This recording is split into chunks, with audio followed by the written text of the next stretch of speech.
पड़ेंगे। उससे पहले हमें ये जानने की हमारे अंदर जिज्ञासा होनी चाहिए कि जो एनईपी है उससे पहले हमारी शिक्षा नीतियां क्या क्या रही हैं और इस एनईपी को हमने क्यों लागू किया, इसको लागू करने के पीछे क्या क्या कारण थे, इसको पहले हमें जानना पड़ेगा।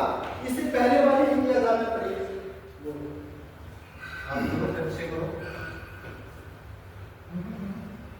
बीच में हमने बहुत किया।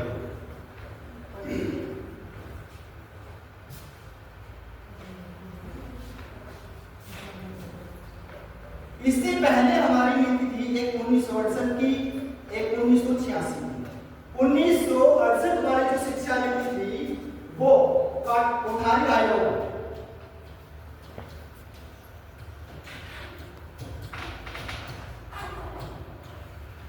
के सुझाव पर प्रस्तुत की गई थी और उस समय हमारे जो पीएम है वो थी इंदिरा गांधी जी थी 1968 वाली शिक्षा नीति के अंदर।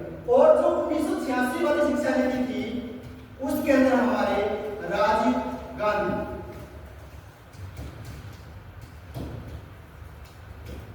प्राइम मिनिस्टर थे। अब हमें यह जानना होगा कि इन दो शिक्षा नीतियों के अंदर ऐसा क्या था जिनको देख करके हमें जो नई नीति है वो बनानी पड़ गई। जो ये दोनों की दोनों शिक्षा नीति थी वो सिर्फ ट्रेडिशनल पर काम कर रही थी, यानी सिर्फ ये मानो टीचर बेस्ड थी। उसके अंदर जो बच्चा है वो ज्यादा एक्टिव नहीं था, इसलिए इस शिक्षा नीति को बदलाव करके 2020 नीति कर दिया गया। उसके अंदर क्या था, जैसे आपकी जो असेसमेंट की प्रोसेस है वो भी क्या थी, सिर्फ बच्चे की मानसिक योग्यता पर ज्यादा ध्यान नहीं दिया जाता था, उसको सोचने पर मजबूर नहीं किया जाता था।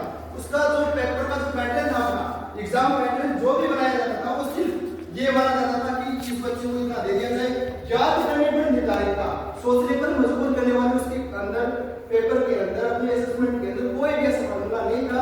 इसलिए हमारी जो शिक्षा नीति है 2020 वो लागू की। इस नीति के अंदर 2020 नीति के अंदर पूरी नीति के अंदर हमको ये बात बताई गई है कि जो बच्चा है वो हमारी कक्षा के अंदर ज्यादा एक्टिव होना चाहिए, क्रिटिकल थिंकिंग है वो ज्यादा हमें बच्चे को करवानी है। जो भी हम प्रश्न उसको देंगे, क्वेश्चन जो भी देंगे वो ऐसा क्वेश्चन होना चाहिए कि बच्चा अपने आप स्वयं उसको सुझाव ले जा सके और हम उस बच्चे को एक सिचुएशन देंगे और उस सिचुएशन को सोच करके बच्चा सोचने पर मजबूर हो जाए, इस प्रकार के हम उस बच्चे को पढ़ाना है। और पूरी की पूरी क्लास है वो हमको ऐसा वातावरण उसको देना है कि वो अपने आप सीख सके। अब इस शिक्षा नीति के अंदर क्या होगा, 2020 नीति के कस्तूरी रंगन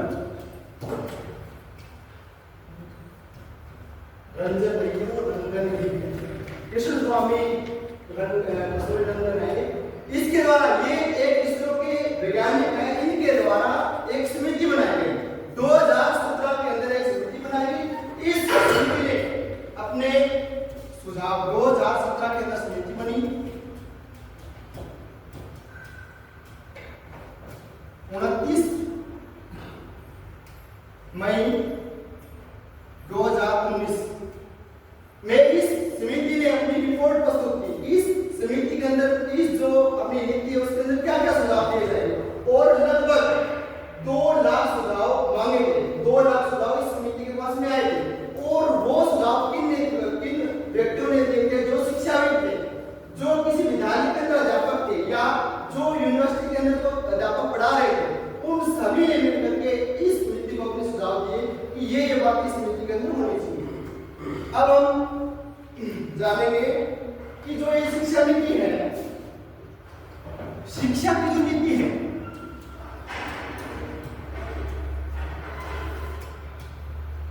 इसको लागू कौन करता है। सोचने वाली बात हमने पढ़ लिया कि शिक्षा नीति बना रहे, हमको ये पता होना चाहिए कि लागू कर कौन रहा है। इस शिक्षा नीति को शिक्षा मंत्रालय लागू करेगा क्योंकि ये शिक्षा का काम। एक बात और आपको भी पता होगा, जो एसएसटी वाले अध्यापक हैं उनको पता होगा शिक्षा हमारा एक संवर्ती सूची का विषय है, कंप्लीट लिस्ट पढ़ा होगा ना, उसके अंदर यानी संवर्ती का अर्थ क्या होता है, संवर्ती सूची।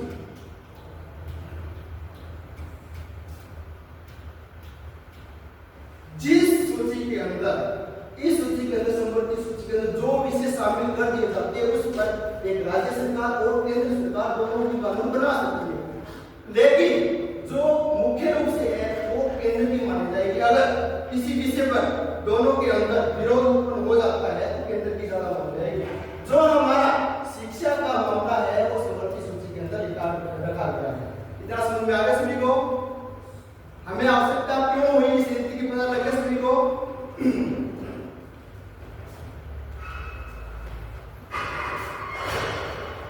अब हमें यह जानना होगा कि जो अब वर्तमान के अंदर शिक्षा मंत्रालय जो हम शब्द इस्तेमाल कर रहे हैं वो बना करता है। जब हमारा भारत आजाद हुआ तभी हमारा जो शिक्षा मंत्रालय है उसकी स्थापना हो गई थी। लेकिन इस शिक्षा मंत्रालय का नाम 1985 के अंदर जो हमारे राजीव गांधी पीएम जब थे, प्रधानमंत्री जब थे, तब इन्होंने जो अपना शिक्षा मंत्रालय था उसका नाम बदल करके मानव संसाधन मंत्रालय रख दिया गया था। लेकिन अब जो दोबारा से जब ये शिक्षा नीति लागू हुई 2020 के अंदर, तो दोबारा से इस मंत्रालय का नाम शिक्षा मंत्रालय कर दिया गया।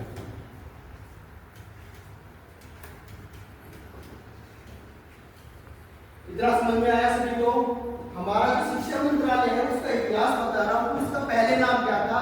बदलाव कब हुआ था? हमारी जो शिक्षा नीति है, शिक्षा मंत्रालय है, शिक्षा पॉलिसी विषय सूची का विषय था। सभी को समझ में आ गई बात? सभी को? अब देखो, जो हमारा शिक्षा मंत्रालय है इसके कोई ना कोई मंत्री होंगे। तो धर्मेंद्र प्रधान जी इसके भाग के जो शिक्षा मंत्री है वो है। और राज्य तौर पर हमारे हरियाणा के जो हरियाणा राज्य है उसके शिक्षा मंत्री कौन है? मणिपाल ढांडा जी। दोनों बातें सभी को समझ में आ गई होगी। हम क्या पढ़ रहे हैं? एक सेंटर के तौर पर, केंद्र के तौर पर और एक राज्य के तौर पर, दोनों को रिलेट करके पढ़ रहे हैं। सेंटर में क्या होगा और राज्य के अंदर क्या होगा।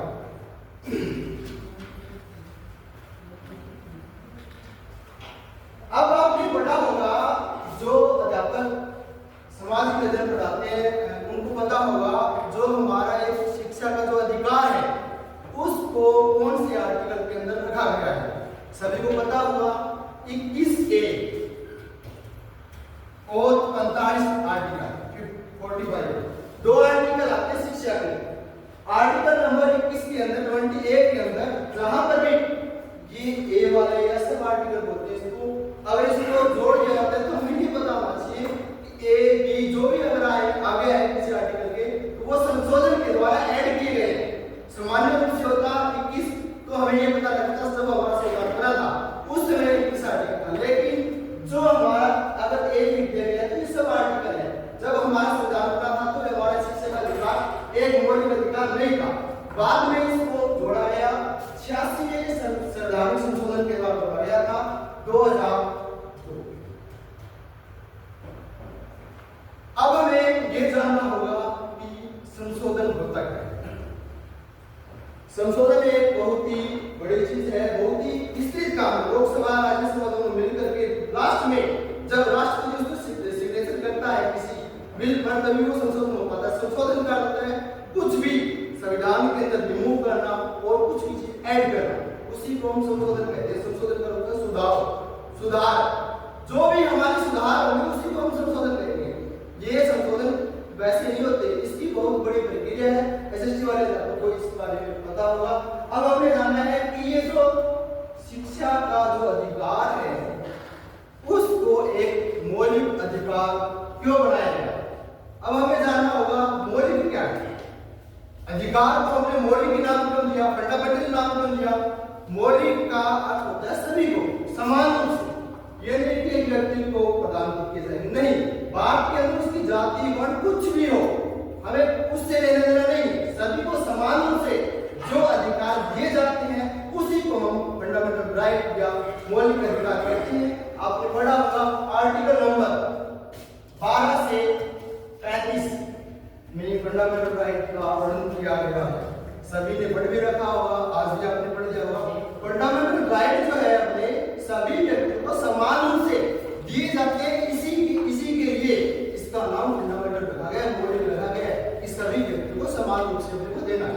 इन अधिकारों का प्रयोग करके हम आसानी से शिक्षा को प्राप्त कर सके।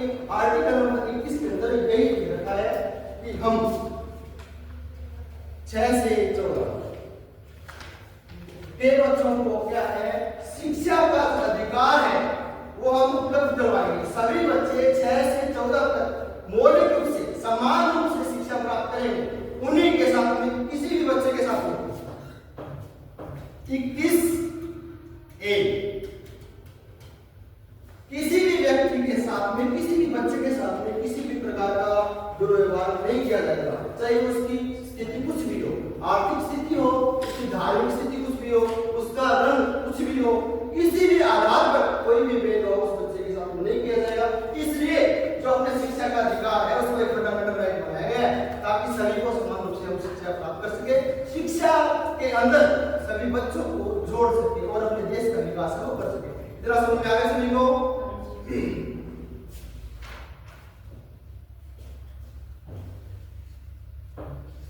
अब आपके अंदर ये जानने की जिज्ञासा भी होगी कि 21A और 45 के अंदर आर्टिकल नंबर 45 है, उसके अंदर अंतर क्या है।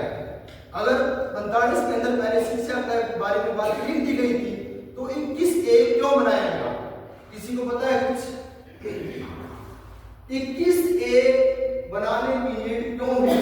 अगर पहले आर्टिकल नंबर 45 हमारे पास में था तो 21A की आवश्यकता क्यों हुई? आर्टिकल नंबर 45 का तो पता होगा।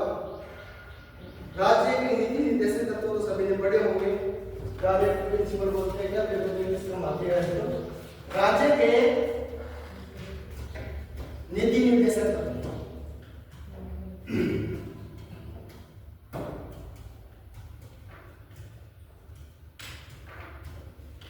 इसको इसके अंदर वैसे तो 6 से 14 तक बाद में इंक्लूड किया गया, पहले इसके अंदर सिर्फ 6 उम्र तक 6 तक बच्चों को शिक्षा का अधिकार था।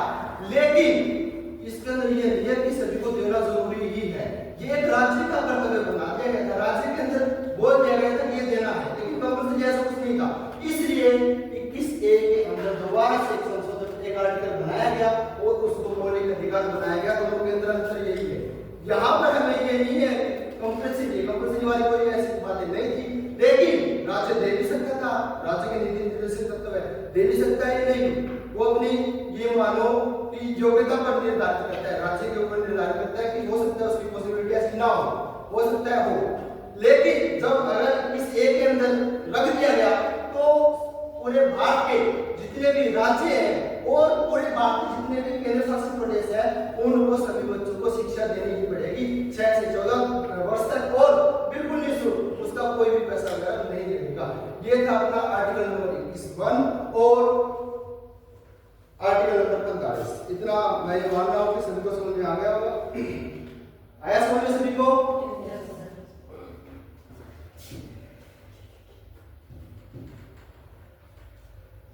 अब आ जाओ 22। इससे पहले मैंने आपको 2 नीतियां बताई हैं, आर्टिकल बताए हैं। ये आप जब कोई भी एग्जाम दोगे तो आपको काम आएंगे। फंडामेंटल राइट कौन कौन से आर्टिकल के अंदर है, आर्टिकल नंबर 21A उसको फंडामेंटल राइट क्यों बनाया गया है। कोई भी चीज बच्चों को पढ़ाओ या खुद पढ़ो तो पहले ये होना चाहिए कि ये चीज बनाई क्यों गई। अगर आप बुक उठाओगे तो किसी भी बुक के अंदर नाम मिलेगा, पहले बच्चों को कम से कम ये बताओ कि इस बुक का नाम क्यों रखा गया है। कोई भी चीज चैप्टर पढ़ाओ तो उससे पहले मैं ये बताना चाहिए बच्चे को ये चैप्टर पढ़ाया क्यों जा रहा है, इस चैप्टर का नाम क्यों रखा गया है और इस पाठ का उस बच्चे के जीवन के अंदर प्रयोग कहाँ होगा। यही तो हमें सिखा रही है। ये नहीं है कि ये मानो कि आपने पढ़ा दिया बच्चे को ये नहीं पता है कि चैप्टर का नाम क्या है, बुक का नाम क्या है। बच्चे ने पूरा सिलेबस कर लिया है लेकिन उसको पता नहीं है कि हमने पढ़ा क्या है। कमी तो यही आ रही है। इन कमियों को दूर करने के लिए जो नीतियां बनाई जा रही है, पता लग गया सभी को। आज की जो नीति है, आज हम यहाँ पर इकट्ठे इसलिए हुए हैं कि जो शिक्षा नीतियां बना रखी है ये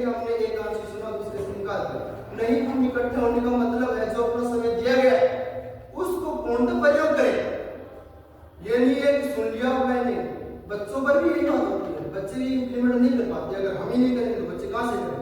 सीधी सी बात है, पहले अध्यापक को बनना पड़ेगा, फिर ही बच्चा बनेगा।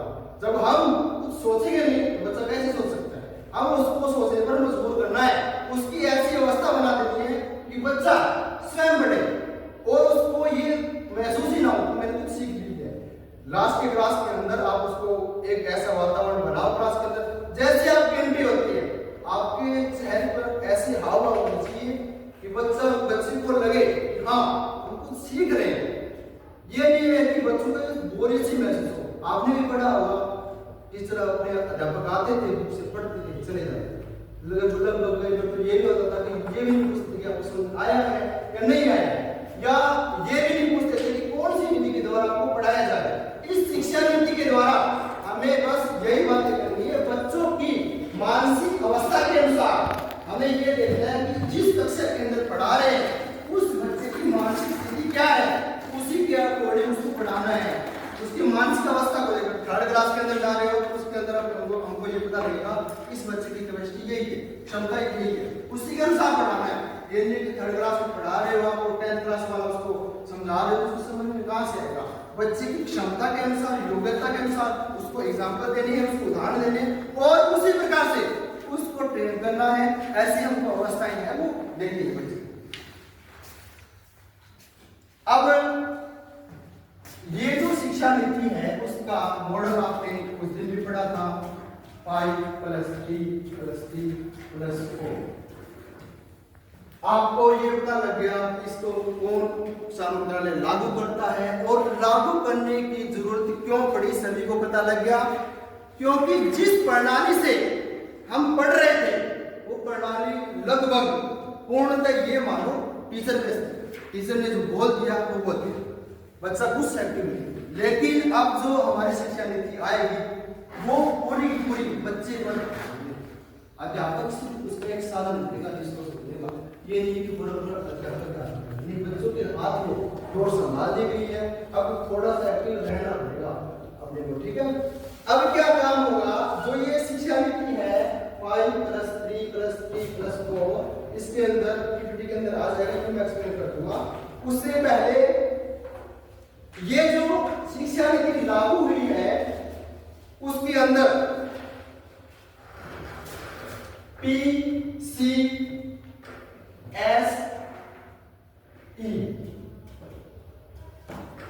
इस पर ज्यादा जोर दिया गया है। अब हम सोचेंगे कि PCSE क्या है? एक बच्चे का ऑल ओवर डेवलपमेंट, P का अर्थ है फिजिकल, C का अर्थ है कॉग्निटिव, S का अर्थ है सोशल और E का है इमोशनल। यानी बच्चे के सभी पक्षों को हमें ध्यान रखना है।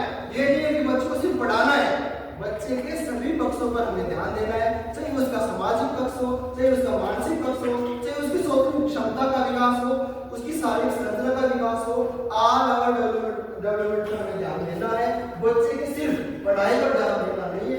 जो अपनी शिक्षा नीति लागू हुई है अब वो 360 डिग्री एंगल पर घूमेगी, यानी बच्चे का सर्वांगीण विकास होना चाहिए। ये नहीं है कि सिर्फ हमें पढ़ाई पर ध्यान नहीं, हमें बच्चे की पूरी एक्टिविटी पर ध्यान देना है, पूरे विकास पर ध्यान देना है, बच्चे के हर पहलू पर ध्यान देना है। सिर्फ एक पक्ष को हमें तवज्जो नहीं देनी। ये नहीं कि सिर्फ हमें पढ़ाना नहीं, भेड़चाल वाला काम नहीं करना। जो सभी कर रहे हैं वो भी हम करेंगे तो उनसे यूनिक कैसे लगेंगे? कुछ अलग करने की क्षमता का विकास करो।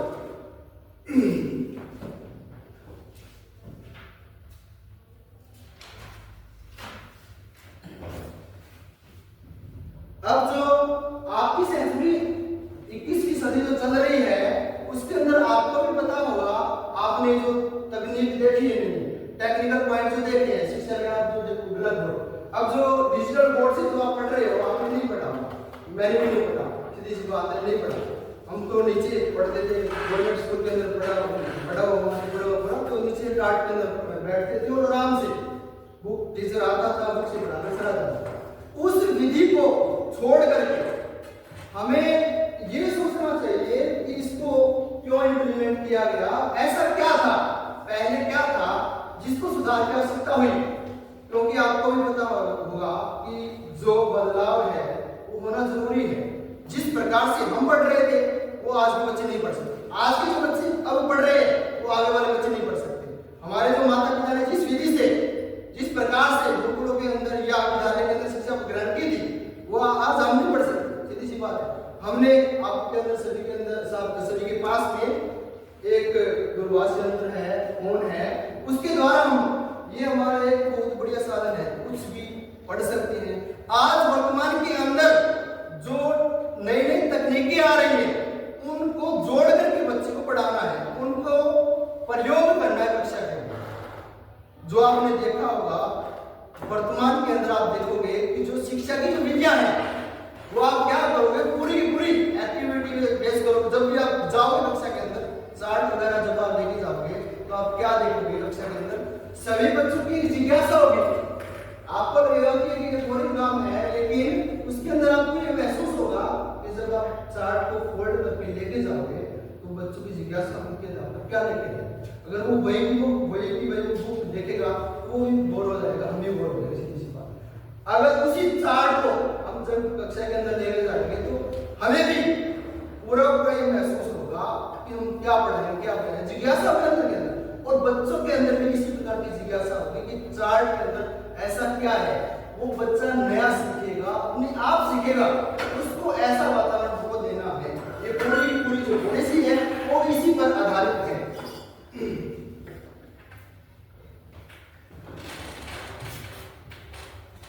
अब देखो, जो आपने मूल्यांकन की जो पद्धति थी,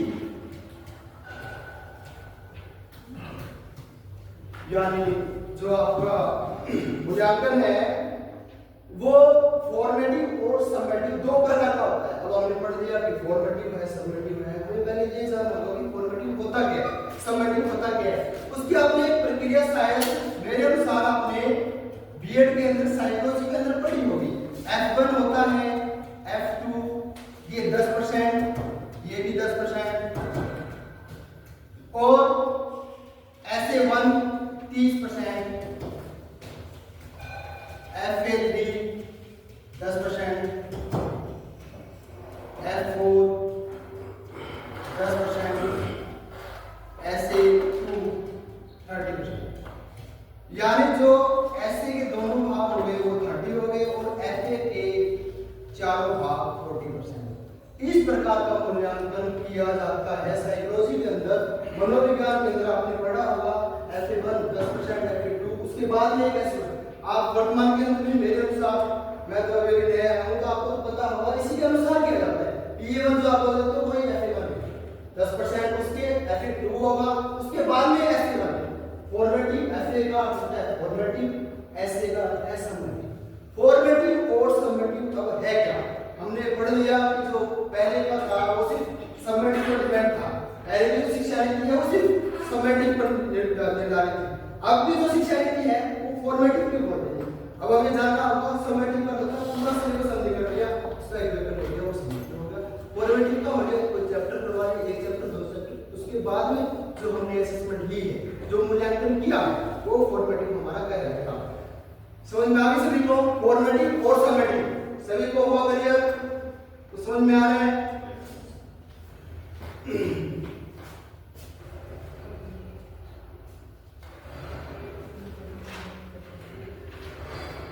अब जो एनईपी के अंदर हमारा क्या बोला गया है, आईसीटी इंफॉर्मेशन वाली टेक्नोलॉजी जो है, आज की जो शिक्षा नीति है वो ये बोलती है कि बच्चे को तकनीक से जोड़ करके हमें पढ़ाना है। पहले की तरह बोलने वाला महसूस नहीं करना, स्मार्ट बोर्ड वगैरह का प्रयोग करके बच्चे को पढ़ाना है। और इस जो शिक्षा नीति अब बनी है उसने 2030 तक का टारगेट रखा है 100% बच्चों को शिक्षा से जोड़ने का। कि हर एक बच्चे को शिक्षा नीति से हम बच्चे को स्कूल के अंदर लाएंगे और उसको ऐसा वातावरण देंगे कि वो बच्चा आसानी से सीखेगा, उसको बोरियत महसूस नहीं होने देंगे। सीधी सी बात है, मात्रा में बात बच्चों पर ये आएगी, टीचर वैसे नहीं है, पूरी बच्चे पर है। हमें ऐसा वातावरण निर्धारित करना है कि बच्चा स्वयं आए, हाँ मेरे को विद्यालय जाना है। हम ऐसी गतिविधियां करें, ऐसी एक्टिविटी करें कि बच्चा स्वयं बोले कि हाँ हम विद्यालय जाएंगे और कुछ सीखेंगे। मान लो हम अध्यापक जरूर है, लेकिन हम अभी भी लर्नर हैं। जब हम क्लास के अंदर जाते हैं तो हम एक विद्यार्थी की तरह, सीनियर विद्यार्थी की तरह अपने आप को प्रस्तुत करते हैं। जो बच्चे हैं वो विद्यार्थी हैं, लेकिन हम एक विद्यार्थी की तरह हैं। अगर हम पढ़ेंगे और पढ़ाएंगे तो मैं ये मानता हूँ कि हम ज़्यादा पढ़ाते हैं, हम अध्यापक मानने लगेंगे तो ये मानो कि हम थोड़ा कम सीखेंगे। अगर हम लर्निंग मानेंगे, अपने आप को विद्यार्थी मानेंगे, ता उम्र पूरी उम्र के अनुसार अगर हम अपने आप को विद्यार्थी मानेंगे तो मेरा ये मानना है कि हम एक भी पल बिना कुछ सीखे बिना नहीं रह सकते और बच्चों को भी ये महसूस कराएंगे कि हाँ आप कुछ कर सकते हो, आप कुछ अपने आप से अपनी गतिविधियों के द्वारा अपनी परिस्थितियों के अनुसार सीख सकते हो। पूरी की पूरी शिक्षा नीति यही कहती है।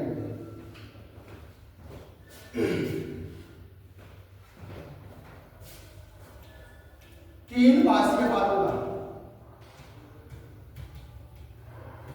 यानी 3 लैंग्वेज आपकी हिंदी इंग्लिश तो लगेगी। अब जो संस्कृत वगैरह है, उर्दू पंजाबी वगैरह, तीसरी जो भाषा है उसको कहते हैं कि इम्प्लीमेंट हो गई, लागू हो गई। ये बच्चों पर निर्भर करता है कि वो तीसरी भाषा को कौन सी भाषा को चूज करते हैं, कौन सी भाषा को पसंद करते हैं, अपनी भाषा को लेते हैं, उन बच्चों पर निर्भर है। और एक बात और, जो प्राइमरी एजुकेशन है, जो कक्षा 5 तक की शिक्षा है, उस बच्चे को मातृभाषा के अंदर देना है, मदर टंग के अंदर देना है। उसका मतलब क्या है, जो बच्चे की घर की भाषा है हरियाणवी भाषा तो है, लेकिन अगर हम कुछ शब्दों का हरियाणवी का प्रयोग करें, जब मैं हिंदी पढ़ाता हूँ तो कुछ शब्दों का हरियाणवी भाषा का प्रयोग करता हूँ, इंग्लिश पढ़ाते हैं तो भी हिंदी भाषा का प्रयोग करते हैं। हमें ये नहीं देखना है कि हम इंग्लिश पढ़ा रहे हैं हिंदी क्यों बोले, मैं हिंदी पढ़ा रहा हूँ इंग्लिश क्यों बोले। हमें सिखाना है भाषा का क्या मतलब है। हम बच्चे को भाषा को, ये नहीं है कि जब भी हम देखेंगे कि कक्षा के अंदर, आपकी कक्षा के अंदर अलग अलग भाषाएं बोलने वाले बच्चे मिलेंगे आपको। हो सकता है अलग राज्य से कोई बच्चा आकर के, बिहार से आकर के आपके विद्यालय के अंदर हो सकता है तमिलनाडु का बच्चा आकर के आपकी कक्षा के अंदर हो। उस भाषा को हमें बोझ नहीं मानना है, उस बच्चे को लेकर के हमको चलना है। ये आपकी जो शिक्षा नीति है वो बोलती है कि जो बच्चा आपका प्राइमरी लेवल का जो आ रहा है उसको इस प्रकार का वातावरण क्रिएट कर देना है कि वो बच्चा अपने आप सीखेगा। और उसको जो भाषा है मदर टंग है उसको ऐसे मानना है, साधन मानना है। ये नहीं है कि अपने को नहीं, उसको हमें एक एसेट मानना है, साधन मानना है। ये आपकी जो शिक्षा नीति है वो थी। और जो आपकी शिक्षा नीति है वो पूरी की पूरी क्रिटिकल थिंकिंग पर है, अब सारी चिंतन पर है और बच्चे को क्रिएटिव बनाने पर है कि बच्चे को हमें इस प्रकार से तैयार कर देना है कि बच्चा सोचने पर मजबूर हो। हमें उस बच्चे को कंडीशनल बेस्ड ट्यूशन देने हैं। और जब आप कोई भी इसे पढ़ाओ, कोई टॉपिक पढ़ाओ तो उस बच्चे के आसपास का जो वातावरण है उसकी उदाहरण दो। बुक वाले उदाहरण उसके अंदर है, जो बच्चे को भी पता है ये होगा। लेकिन जब हम उस बच्चे को ऐसी एग्जाम्पल देंगे तो बच्चा आसानी से सीख पाएगा।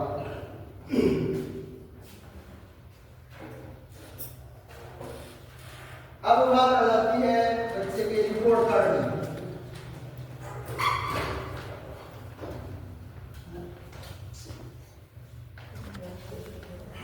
वर्तमान के अंदर आप भी रिपोर्ट कार्ड बना रहे हो, लेकिन एक रिपोर्ट कार्ड किस प्रकार का होना चाहिए। जो आपकी शिक्षा नीति है वो ये बोल रही है कि जो आपका रिपोर्ट कार्ड है उसके अंदर बच्चे के सिर्फ मार्क्स नहीं होने चाहिए, उसके नंबर नहीं होने चाहिए।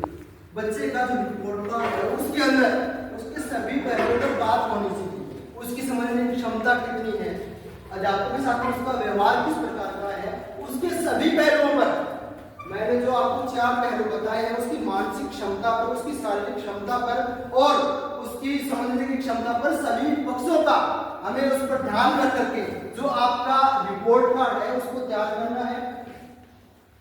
एक रिपोर्ट कार्ड मेरे पास में है, इसके अंदर हमें आपको बाद में दिया जाएगा। इसके अंदर आपको सभी प्रकार के जो एक बच्चा है उसके सभी ऑल ओवर डेवलपमेंट के बारे में बताया गया, सभी पहलुओं पर ध्यान दिया गया। ये नहीं कि सिर्फ उसके मार्क्स में दर्शाते नहीं, सभी पक्षों पर ये ध्यान देना। बच्चे को जो मूल्यांकन की पहले प्रक्रिया थी, पहले जो प्रक्रियाएं थी उसको बदल करके एक नया पहलू हमें तैयार करना है। ये जो हमारी शिक्षा नीति है वो पूरी हमें बात बता रही है। आपने भी सुना होगा 10 दिन बैकलेस। जो 10 दिन है आपके वर्तमान के अंदर जो न्यू एजुकेशन पॉलिसी है उसी के अनुसार रखी गई है कि जो बच्चा है वो 10 दिन खुशी बिल्कुल खुश होकर के विद्यालय के अंदर आएगा और शिक्षा ग्रहण करेगा। एक्टिविटी के द्वारा जो भी खेल कूद की जो गतिविधियां हैं आप विद्यालय के अंदर उस बच्चे को ये महसूस करवाओगे कि आपके लिए ये बिल्कुल सहज है, कंफर्टेबल है, आप आसानी से यहाँ पर आ सकते हो और शिक्षा को ग्रहण कर सकते हो। इसलिए ये जो 10 दिन है वो बैग में रखे गए हैं। आपने भी देखा होगा एक काम अगर हम लगातार करेंगे तो हमें बोरियत महसूस होगी, उसी को थोड़ा सा अलग करने के लिए जो 10 दिन आपके रखे गए हैं वो बैग में इसलिए ही रखे गए हैं ताकि बच्चा बिल्कुल हंसता हुआ खेलता हुआ आए, हंसता खेलता चला जाए और कुछ न कुछ सीख के जाए। जो आप स्कूल के अंदर जो एक्टिविटी उस दिन करवाओगे, जो बैगलेस डे आपका होगा उस दिन जो गतिविधि आप करवाओगे तो आप देखोगे बच्चे के चेहरे पर एक अलग ही खुशी का भाव होगा। उसने जो खेल की जो गतिविधि की है उसके द्वारा उसका मनोरंजन भी होगा और उस गतिविधि के द्वारा कुछ सीखेगा। इन 10 दिनों के अंदर उस बच्चे को यही सिखाया जाता है, उस बच्चे को बैग से किया जाता है और गतिविधियों के द्वारा उसको शिक्षा ग्रहण करवाई जाती है। ये आपके 10 दिन आपके थे बैग रहित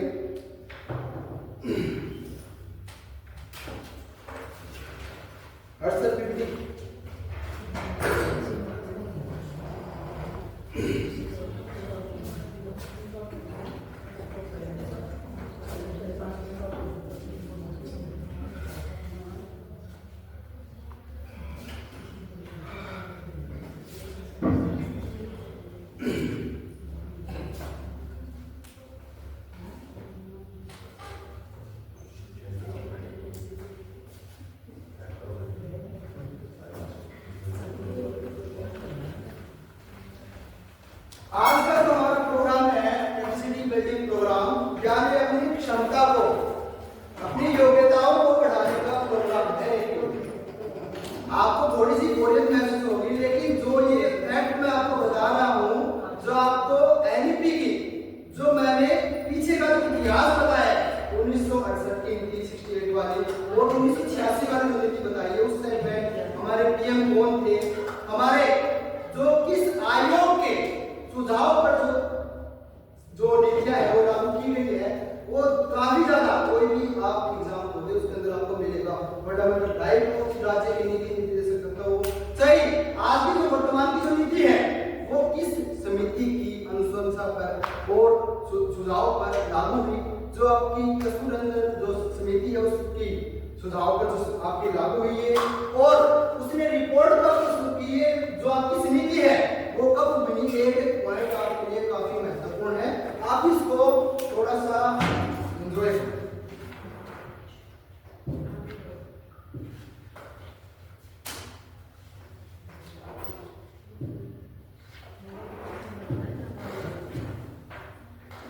अब देखो जो आपकी एनईपी है 2020 शिक्षा नीति है उसके 10 खंड बताए गए हैं, 10 मॉड्यूल बताए गए हैं आपको, यानी 10 ऐसे भाग बताए गए हैं जिसमें एक के अंदर ये बताया गया है इस भाग के अंदर क्या कुछ विशेषताएं होंगी। जैसे आपकी इंट्रोड्यूस ऑफ एनईपी 2020, मैंने आपको एनईपी राष्ट्रीय शिक्षा नीति जो है उससे परिचित करवा दिया है, उसका मैंने बैकग्राउंड बता दिया, इतिहास बता दिया है, मैंने आपको ये भी बता दिया है इस नीति को लागू करने की आवश्यकता क्यों पड़ी। और अब दूसरा देख लो जो curriculum reform of pedagogical approach है, उसके अंदर जो आपका पाठ्यक्रम जो रहेगा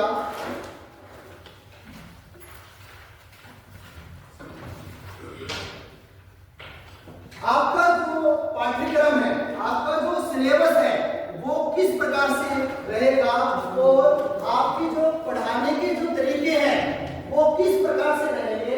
जो आपका जो curriculum reform and pedagogical approach है उसके अंदर यही बताया गया कि जो सिलेबस है वो कितना होगा और किस प्रकार से होगा, उसके अंदर कौन कौन से पॉइंट ऐड होंगे, उस बच्चे को जो पाठ्यक्रम है अपना सिलेबस है वो किस प्रकार से दिया जाएगा, जो भी टॉपिक है वो किस प्रकार से होंगे, यही गए हैं और पेडागोजिकल अप्रोच।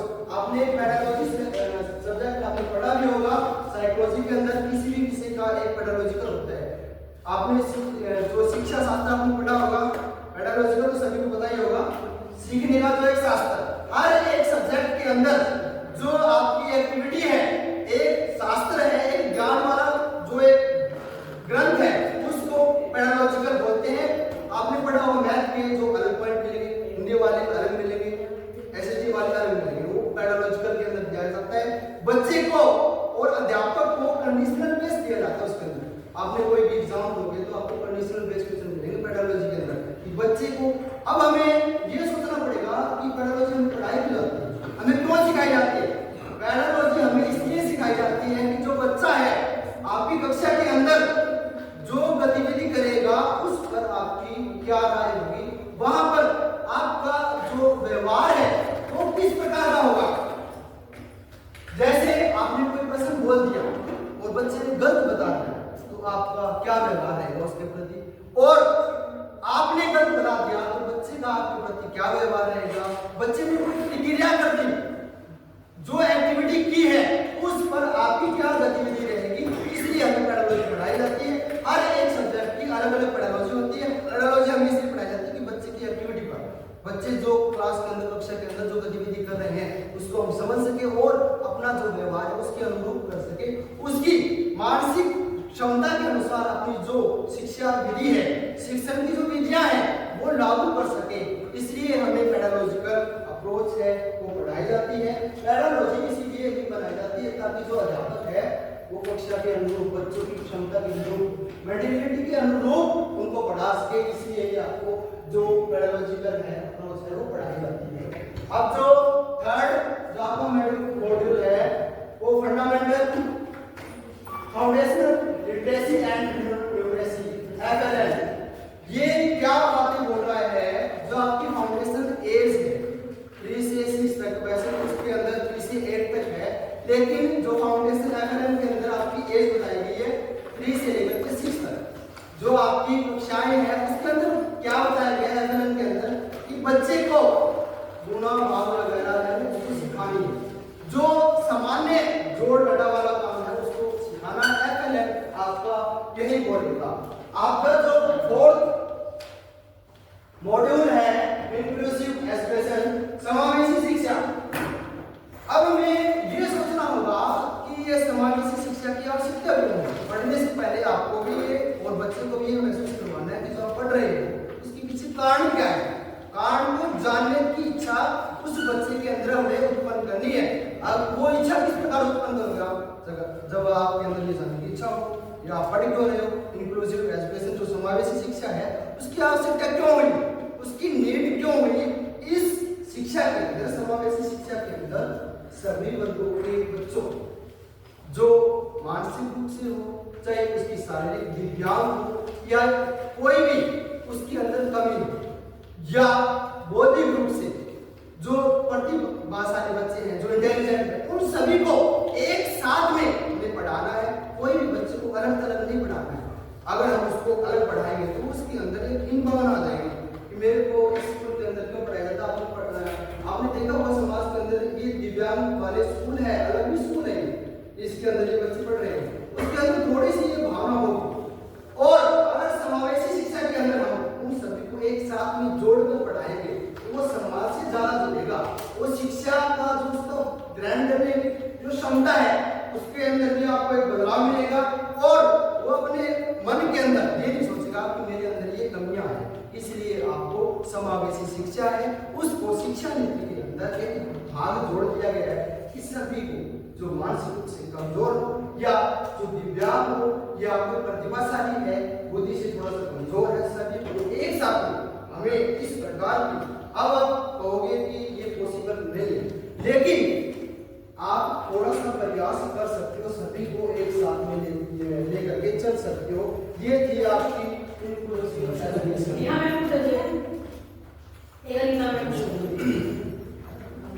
अब जो आपका 5वां मॉड्यूल है, 5वां खंड है, वो है digital learning and technology integration. जो आपकी वर्तमान के अंदर जो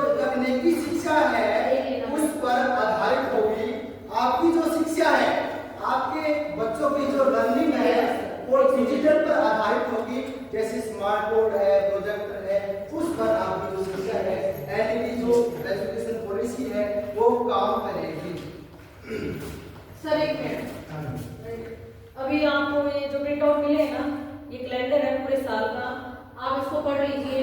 कहीं भी कोई मिस्टेक है, कोई समझ में नहीं आ रहा तो डिस्कस कर लेंगे सर से, दूसरा सर से पूछ लेंगे। कोई ऐसा लग रहा है पॉसिबल नहीं है, कैसे होगा, कहीं पर कोई भी चेंज करवा दिए तो ठीक है जी। क्लास वाइज से लिखिए ना, आज जो क्लास में जो करवाते हैं नहीं, साइड डिपार्टमेंट वाइज भी है तो आप सेक्शन के नेम के नीचे देखो, सब कुछ देख लेना, मिस्टेक देख लेना, स्पेलिंग मिस्टेक ना हो, और पॉसिबल है या नहीं है फिजिकली ये चीजें, ये भी एक क्लास में। अब आपका जो 6 मॉड्यूल है पहले बनाए करके बाद में बनाना बाकी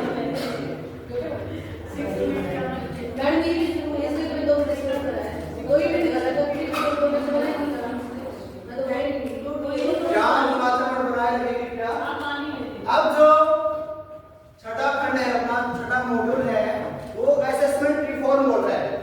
मूल्यांकन की जो विज्ञा है वो पहले किस प्रकार से थी, अब किस प्रकार से होगी, सबमेटिव से अपने को फॉर्मेटिव पर आना है। जो आपकी शिक्षा नीति है वो फॉर्मेटिव पर ज्यादा जोर दे रही है, और जो आपका मूल्यांकन करने का जो रिपोर्ट कार्ड का जो तरीका है उसको बदलाव लेकर जो शिक्षा नीति है वो आ रही है। वर्तमान का अपने को जो आपका तैयार करोगे बच्चे का रिपोर्ट कार्ड वो ऑल ओवर डेवलपमेंट पर बात करेगा, उसके सभी पक्षों पर जो बात है आपकी एनईपी वो करेगी। अब जो 7वां खंड है teacher development and continuous professional development. अब बात आएगी टीचर पर, अध्यापक पर बात आ रही है। 7वां खंड एक एक खंड, एक एक इसका भाग बच्चे पर भी काम करेगा, शिक्षक पर भी काम करेगा कि टीचर क्या करेगा, बच्चा क्या करेगा, असेसमेंट किस प्रकार से करेंगे, सभी प्रकार की एक्टिविटी पर ध्यान दिया गया है। जो आपका मॉड्यूल नंबर जो 7 है,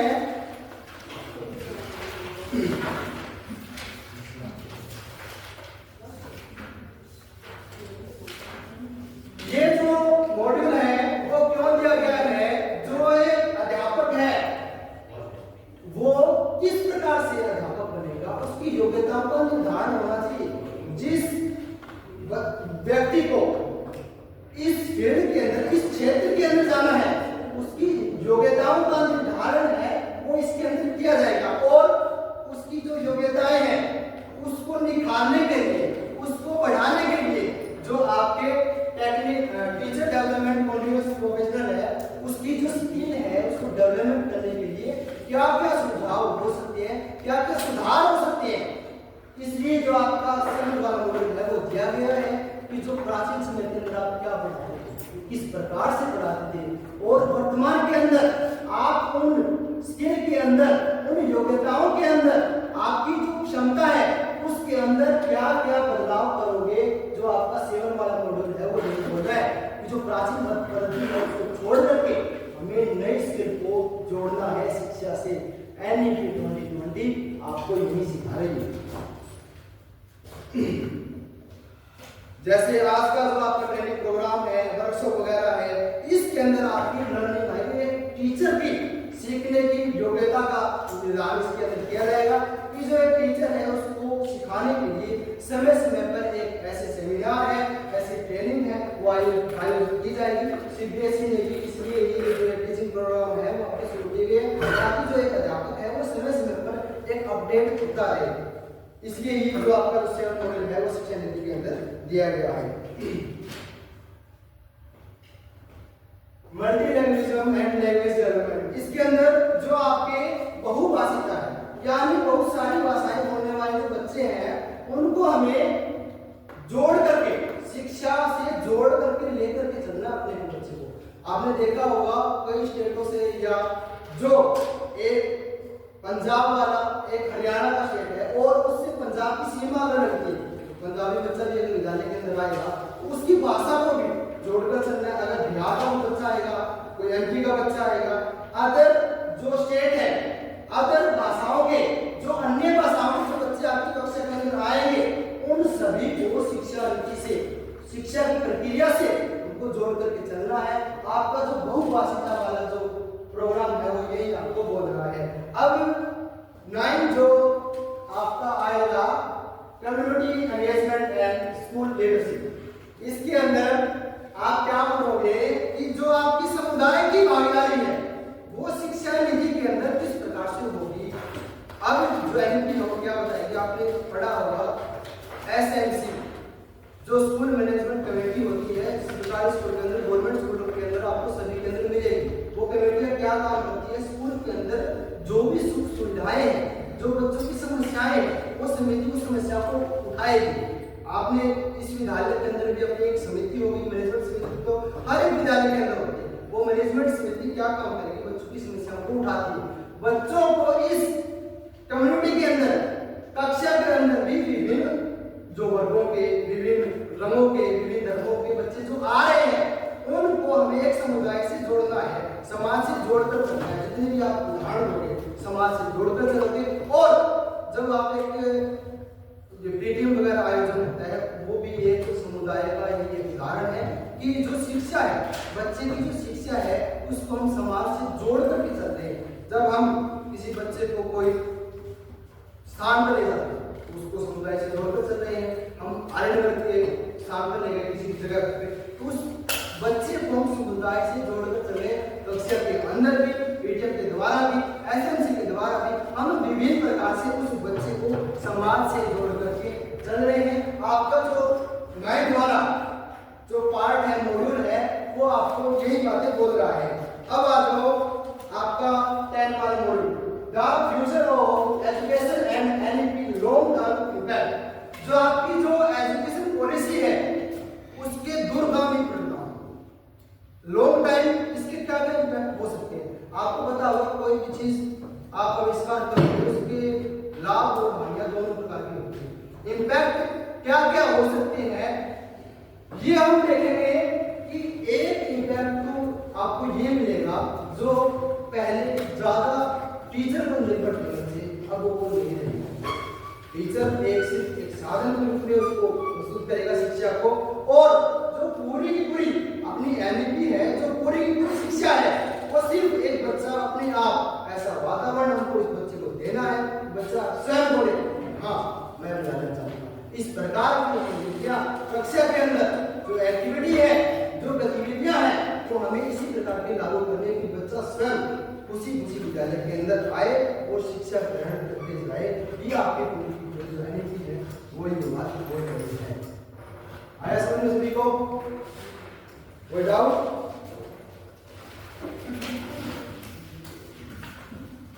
अब आपके सामने मीनाक्षी मैम आएंगे। हेलो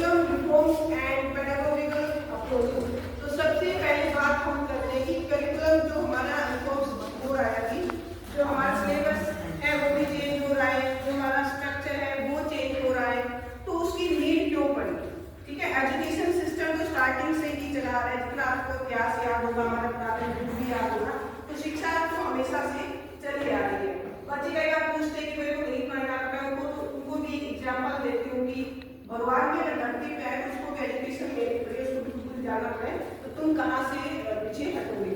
तो जैसे टाइम होता है ना, हर टाइम की डिमांड होती है स्पेशल एजुकेशन में।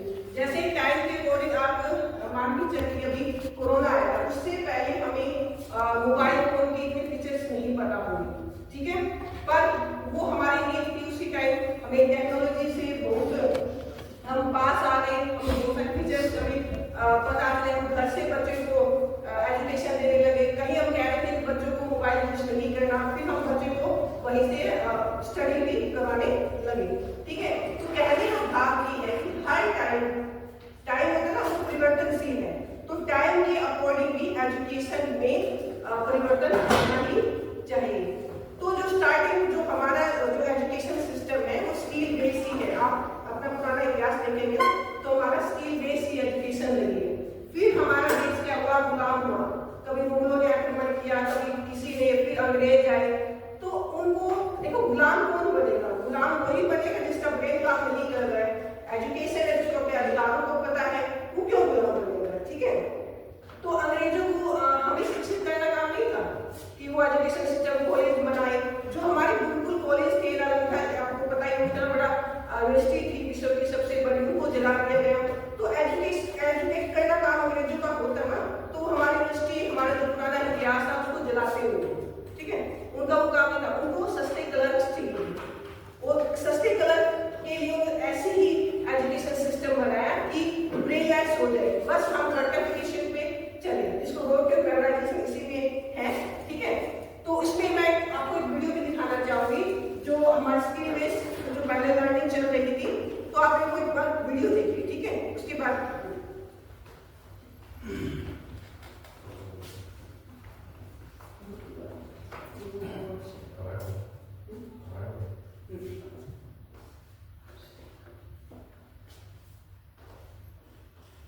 वीडियो देखिए, सुन के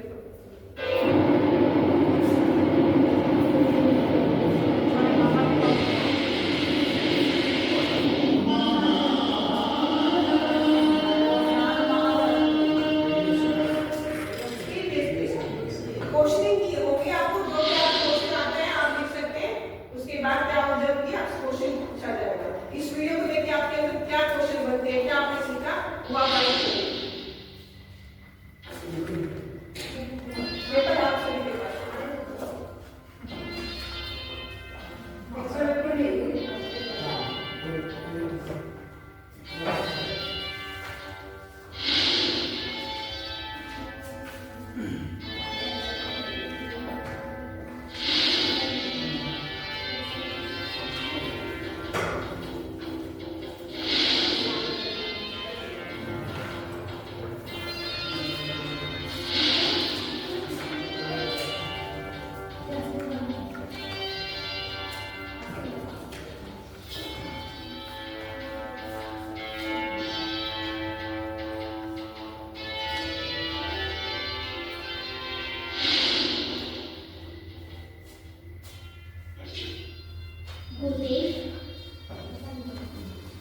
मैंने तो तुम्हें अभी इसकी शिक्षा दी थी।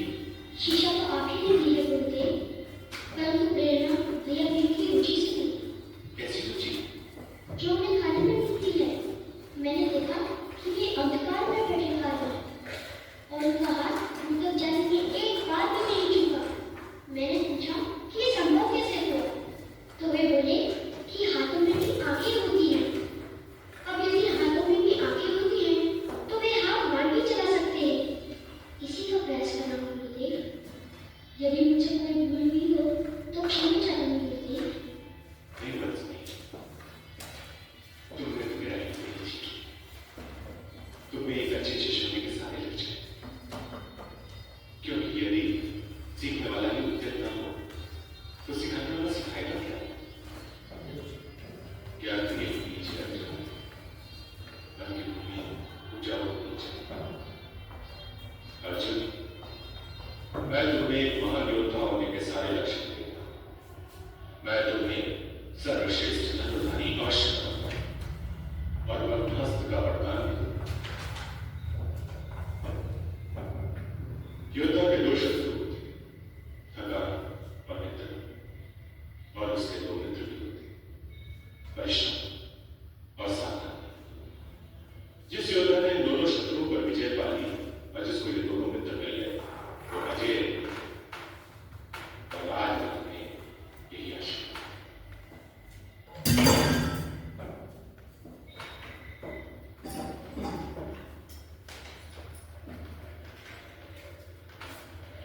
गंगा में स्नान करके सूर्यदेव से नई शक्ति का वरदान मांगता हूं।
तुम अपनी परीक्षा में सफल हो जाओ।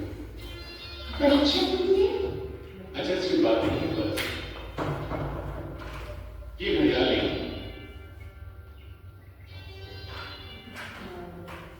केवल एक यह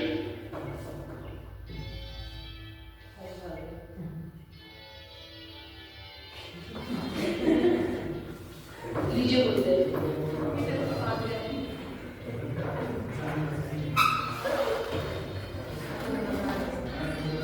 हम लोग साइकिल में भी गए थे। साइकिल में गए थे या डर कर भाग गए थे? काय कहेगा? मुझे क्या कहता है? तुम घायल नहीं हो परंतु तुमने अपनी घमंड की डोरी से अपनी वीरता के हाथ पांव बांध रखे। वीर हो आज क्योंकि अहंकार तो पता पहले अपने अहंकार पर विजय करो। ठीक है, सभी ने वीडियो देखी? तो हर एक ग्रुप से आप खुद बताइए आपने इस वीडियो से क्या ऑब्जर्व किया। ठीक है, फर्स्ट अपना एम जो रखा हुआ था उसको पाना कैसे पाया जाता है आप जो भी आपका हाँ, ऑलरेडी किया। इस ग्रुप से कोई भी था। ठीक है, गुरुदेव ने अर्जुन को एक गुण चुना और किसी शिष्य को क्यों नहीं? चुनाई नहीं। नहीं, उसने जैसे अभी रात को उठना उसका अच्छा, वो इस टाइम हाँ, ठीक है। तो उसको ही क्यों चुना और बच्चों को भी तो बोल सकता था। क्वेश्चन है आपके लिए, ठीक है, क्वेश्चन का आंसर देती हूँ। तो यही चीज है ना बच्चे में मतलब हुई ना सीखने की। उसने अपने भाई को देखा अंधेरे में वो खा रहा है, ठीक है, तो अपनी उसने दिमाग का यूज किया। अगर वो अंधेरे में खा सकता है, बाय चांस कोई दुश्मन ने रात को आक्रमण कर दे तो मैं अपने आप को कैसे बचाऊंगा। तो यही चीज हमें बच्चों में लानी है। ठीक है, तो अगर देखो किसी भी बच्चे को हम पढ़ाते हैं, हम एक्साइटमेंट देखते हैं, किसी बच्चे में क्यूरियोसिटी होती है तो हम भी कोशिश करते हैं उसको उसके आंसर को अभी आपने क्वेश्चन किया तो मेरा मन हुआ तो मैं आपको सेटिस्फाइड करूं। ठीक है, तो यही क्यूरियोसिटी हमें बच्चों में लानी है। Okay, next. अर्जुन की डेडिकेशन थी, उसने अपने काम को दिन रात नहीं देखा, बार बार प्रैक्टिस की तो उसने बहुत सीखा और एट लास्ट को जब परीक्षा हुई तो उसने गुरुदेव को सेव भी किया। डिफिकल्ट सिचुएशन में हमें काम कैसे हैंडल करना है। ये आप लास्ट में देखेंगे योग्यता में सब में है। ठीक है, और सिचुएशन एकदम सडनली कोई सिचुएशन आ जाती है। ठीक है, उस टाइम हम अपने माइंड का कितना यूज करते हैं, हम अपने क्वालिफिकेशन की अपनी योग्यता को कितना उसको बैलेंस में लाते हैं, ये बच्चों को भी सिखाना है। ठीक है, कोई भी सिचुएशन ऐसी होगी अचानक सडनली तो डर होना लाजमी है, मनुष्य से भी ठीक है डर होगा, पर उस सिचुएशन को कंट्रोल कर लेना, उसमें एक्शन लेना, ये सिचुएशन मतलब ये हमें बच्चों को ही सिखाना।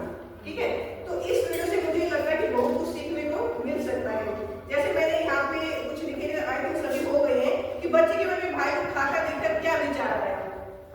यही विचार आया कि अगर वो अंधेरे में कुछ भी ऐसे हम अपनी अगर अभ्यास हो गया उसका, ठीक है, खाने का अभ्यास हो गया तो अभ्यास करके किसी भी चीज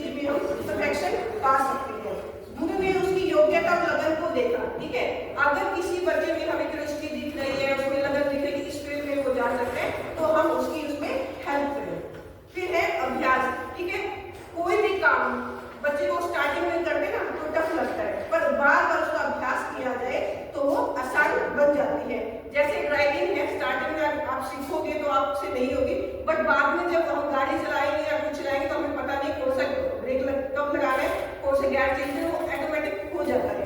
वो अभ्यास का परिणाम है।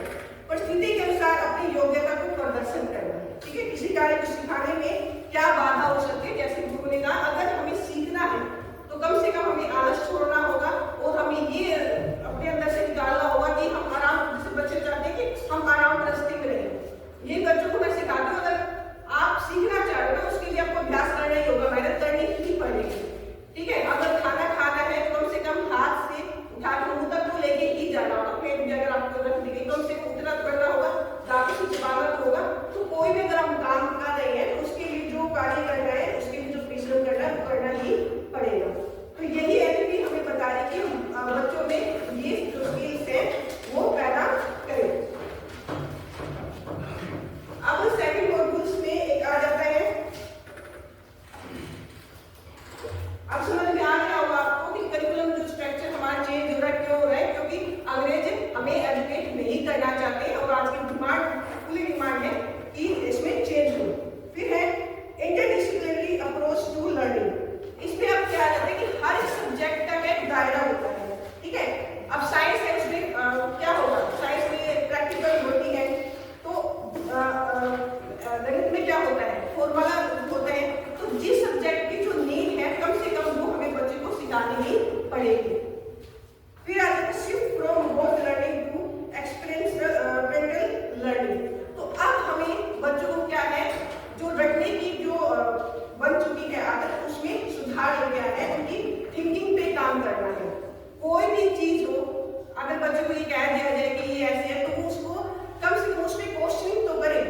मैं जिक्र करती हूँ घटना का। एक बार हम कहीं से आ रहे थे, ग्रेजुएट कैंप था, तो मैं और मेरी बुआ के साथ में हम निकल रहे थे ग्रेजुएट करके। तो उस जगह उसने कहा कि देख उधर मेरा शेर। अगर ऐसे मैं कहूँगी वो उधर देख शेर, मेरे पास चश्मा लगा, जब मैंने देखा तो मुझे भी शेर ही लगा, ठीक है। फिर मैंने कहा वो ये बता, जंगलों में शेर नहीं है, यहाँ शेर कैसे? चलो मैंने कहा भाई जब आ भी गया शेर तो खंबे पे कैसे लड़का मिलेगा, यहाँ तक कैसे जा सकता है? फिर मैंने चलो आपके पास जाके देखते, पास जाके देखा तो कोई इलेक्ट्रिक सिम था जो ठीक कर रहा था, लाइट आ गई तो वो बेचारा वहां जुलूस के उतार के लटक रहा था, ठीक है। तो अगर कोई स्टडी में कोई सिचुएशन ऐसी हो या कोई हमें लग रहा हो कि भ्रम हमें दिखाई दे तो हम अपने दिमाग को, हमें भी सोच को ऐसा करना है कि हम अपने उस चीज को सोच सकते हैं, सोच सके कि ये हो सकती है या नहीं हो सकती, ठीक है। तो सिर्फ मॉड्यूल 2 का ये समझाना है इसको। फिर है मॉड्यूल 3, इसमें है फंडामेंटल लिटरेसी एंड न्यूमरेसी। ये एक फाउंडेशनल स्टेज है जो हमारे प्राइमरी लेवल पे काम करेगी। फाउंडेशन आपको पता है कोई भी हम काम करते हैं उसका स्टार्टिंग पॉइंट फाउंडेशनल होता है। लिटरेसी का मतलब फिर से आ जाती है योग्यता, ठीक है। और जो इसमें योग्यता किसने करना है, सबसे पहले हम बच्चों को क्या सिखाएंगे, अक्षर ज्ञान सिखाएंगे, फिर क्या सीखेगा, शब्द सीखेगा, फिर क्या सीखेगा, वाक्य सीखेगा। तो एग्रीमेंट क्या कह रहे हैं कि क्लास मतलब सेकंड तक, थर्ड तक जाते जाते बच्चों में रीडिंग और लिखने की जो उसका स्किल्स है वो इतना हो जाए कि वो फ्लुएंसी हो जाए इसमें, ठीक है। उसके पास शब्द का भंडार हो, वो अपने आप को व्यक्त कर पाए, ठीक है। आज मैं देखती हूँ बच्चों को कुछ काम करने के लिए वो लिखना चाहते हैं, वो अपने व्यू देना चाहते हैं, पर लिखने के लिए उनके पास शब्द नहीं है। तो हमें बच्चों को ज्यादा से ज्यादा वो शब्द समझाना है, उस पर काम करना है, उसमें योग्यता लाना है। होगा कैसे, वो कुछ बच्चे करेंगे कुछ नहीं करेंगे, लेकिन उसमें फिर हमें उसको अभ्यास कराते रहना है, उस बच्चे पे ध्यान देना है। फिर आ जाता है इसमें न्यूमरेसी। न्यूमरेसी का मतलब साइंटिफिक होता है 1 2 3 कि बच्चे फाउंडेशन स्टेज में नंबर से वो इंट्रोड्यूस होते हैं, फिर उन नंबर्स का वो यूटिलाइज करना सीख जाए। एडिशन के सम आ जाए, मल्टीप्लाई के सम आ जाए, डिवीजन के सम आ जाए, डाटा हैबिट आ जाए। तो जो हमारा फाउंडेशनल स्टेज है अगर वो स्ट्रॉन्ग हो जाएगी, अगर मान लीजिए आप बच्चे की रीडिंग अच्छी नहीं है तो आने वाले टाइम में तो उस पर बर्डन नहीं आएगा, ठीक है। तो उसका मन क्या होगा, फिर पढ़ाई से हट जाएगा, फिर बच्चे का मन ही नहीं करेगा पढ़ने को। ये हम देखते हैं जिसकी रीडिंग अच्छी नहीं होगी वो बच्चा वैसे ही नहीं कर पाएगा। तो सबसे पहले यही कहा कि जो हमारी फाउंडेशनल स्टेज है हम उस पर काम करें। इसमें सिर्फ यही है मॉड्यूल 3 में। और फिर इसमें कुछ खास बातें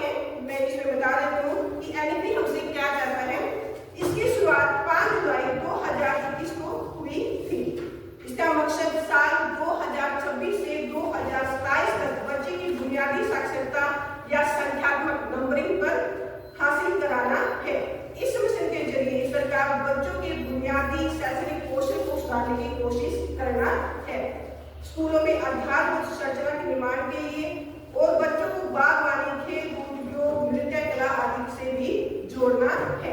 एनपी क्या कह रहे हैं, जब स्टार्टिंग में बच्चा आएगा 3 इयर्स का जब होने के बाद वो बाल वाटिका 1 में आता है तो हमें उसको खेल खेल से समझाना है और खेल खेल में समझाते हुए फिर हमें उसे इस तरह तैयार करना कि वो आगे उसको ये समझ में आ जाए कि हम स्कूल में आ क्यों रहे हैं, शिक्षा लेने के लिए आ रहे हैं। स्टार्टिंग में अगर बच्चों को ये समझा दोगे तुम स्कूल में क्यों आ रहे हो, नंबर सीखो, अल्फाबेट करो, तो वो नहीं करेगा। ठीक है, इसका भी उदाहरण दे ही देती हूँ। तो मेरी बेटी है 4 साल की है, उसने स्कूल जाना बंद कर दिया। 1 दिन नहीं गई, 2 दिन नहीं गई, 3 दिन नहीं गई। फिर मैंने कहा कोई बात नहीं, जब मन करता है तो छोड़ो, नहीं गई। 4 दिन हो गए, फिर तो मेरे को सोचना पड़ा क्यों नहीं जा रही। फिर से उससे पूछा कि मैम मारती है, मैं ऐसे थोड़ी ना मारे। फिर मैं गई तो मैम ने कहा कि होमवर्क नहीं करेगी। मैंने कहा मैम कितना होमवर्क, आप ध्यान देती। मैंने कहा ये बताइए कितने दिन होमवर्क नहीं किया। 3 दिन हो सकता है, 2 दिन नहीं हो सकता, इससे ज्यादा नहीं कंटिन्यूसली, क्योंकि पेरेंट्स का इन्वॉल्वमेंट तो जरूरी है। ठीक है, नो डाउट। तो मैंने कितने दिन नहीं किया, बोले नहीं। फिर मैंने इसके नोटबुक देखी, फिर मैंने कहा मैडम आपके नंबर ये देखिए क्या दिया है, 1 to 50 काउंटिंग दे दी और वो बच्चे के लिए बहुत बड़ा बर्डन है। ठीक है, मैंने कहा बच्चा अगस्त में आपके यहाँ एडमिशन लिया है, उसको 1 to 50 काउंटिंग आज भी आपको बताए। अगर आप इस काउंटिंग को 1 to 31 पेज पे कर देते और आगे जो 2 लाइन है वो नेक्स्ट पेज पे कर देते, हो सकता है उसका गोल थोड़ा आसान हो जाता है। उसको लगता है कि हाँ थोड़ा दिया मैं ये कर दूँ फिर मैं कर रहा हूँ। फिर मैंने कहा आप मेरे से ये क्वेश्चनिंग करो कि मेरे बच्चों को क्या नहीं आता। ठीक है, अगर मेरा बच्चा दीवारों पे लिख के सीख रहा है, दीवार से मैं देख सकती हूँ, घर में उसने सारे काउंटिंग लिख के नंबर्स लिख रखे हैं, तो मुझे तो एटलीस्ट नॉलेज है। ठीक है, तो एक बार किसी स्कूल में पूछा गया था कि ये हम दीवार बना रहे हैं कि बच्चों के लिए कैसे दीवार बने, बच्चों को अट्रैक्टिव लगे, क्लास में वो लगे। तो मैंने वहां भी एक सुझाव दिया था। मैंने ऐसे नर्सरी क्लास के बच्चों को आप कितने पीछे 10 दिन देख लें, उससे ज्यादा दीवारों को देखने वाले हो। ठीक है, तो दृष्टि खत्म हो जाएगी।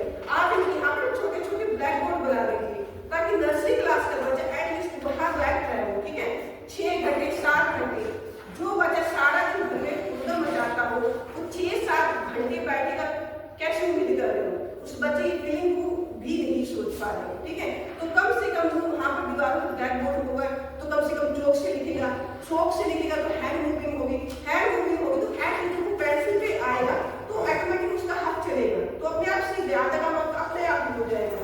फिर क्लास कैसे हैंडल होगी, तो भी क्लास भी हैंडल हो सकती है, वो तो बात की बात है। पहले मैंने कहा ब्लैक बोर्ड तो आप बनाइए, तो बच्चे के ऐसे ध्यान देना है। हमें फाउंडेशन स्टेज एनपी हमें यही कहेगी, प्ले मेथड से बच्चे को सिखाना है, वो स्कूल आने को मतलब अच्छा समझे, प्यार करे स्कूल को, ना कि उसको एक बर्डन लगे स्कूल जाने में। ठीक है, तो ये हमें एनपी समझा रही है।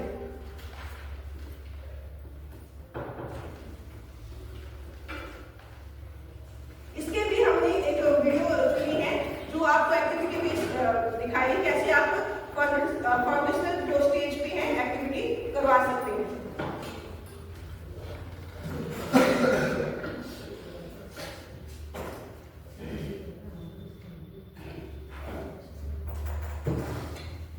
हेलो नमस्ते, वेलकम बैक टू टीवी द्राक्षाला। मैं हूं आपकी टीचर दोस्त कीर्ति और आज मैं लेकर आई हूं एक ऐसी TLM जिसे देखकर आप सब लोग खुश होने वाले हैं और आपके स्टूडेंट्स इसे बहुत इंजॉय करने वाले हैं। तो आज की हमारी TLM या यूं कहिए कि TLM की कलेक्शन है ये निपुण भारत फाइल, जो मैंने स्पेशली 2 से 5 साल के बच्चों के लिए बनाई है। इसमें न्यूमरेसी की बहुत सारी एक्टिविटीज हैं और सबका कलेक्शन है इस फाइल में।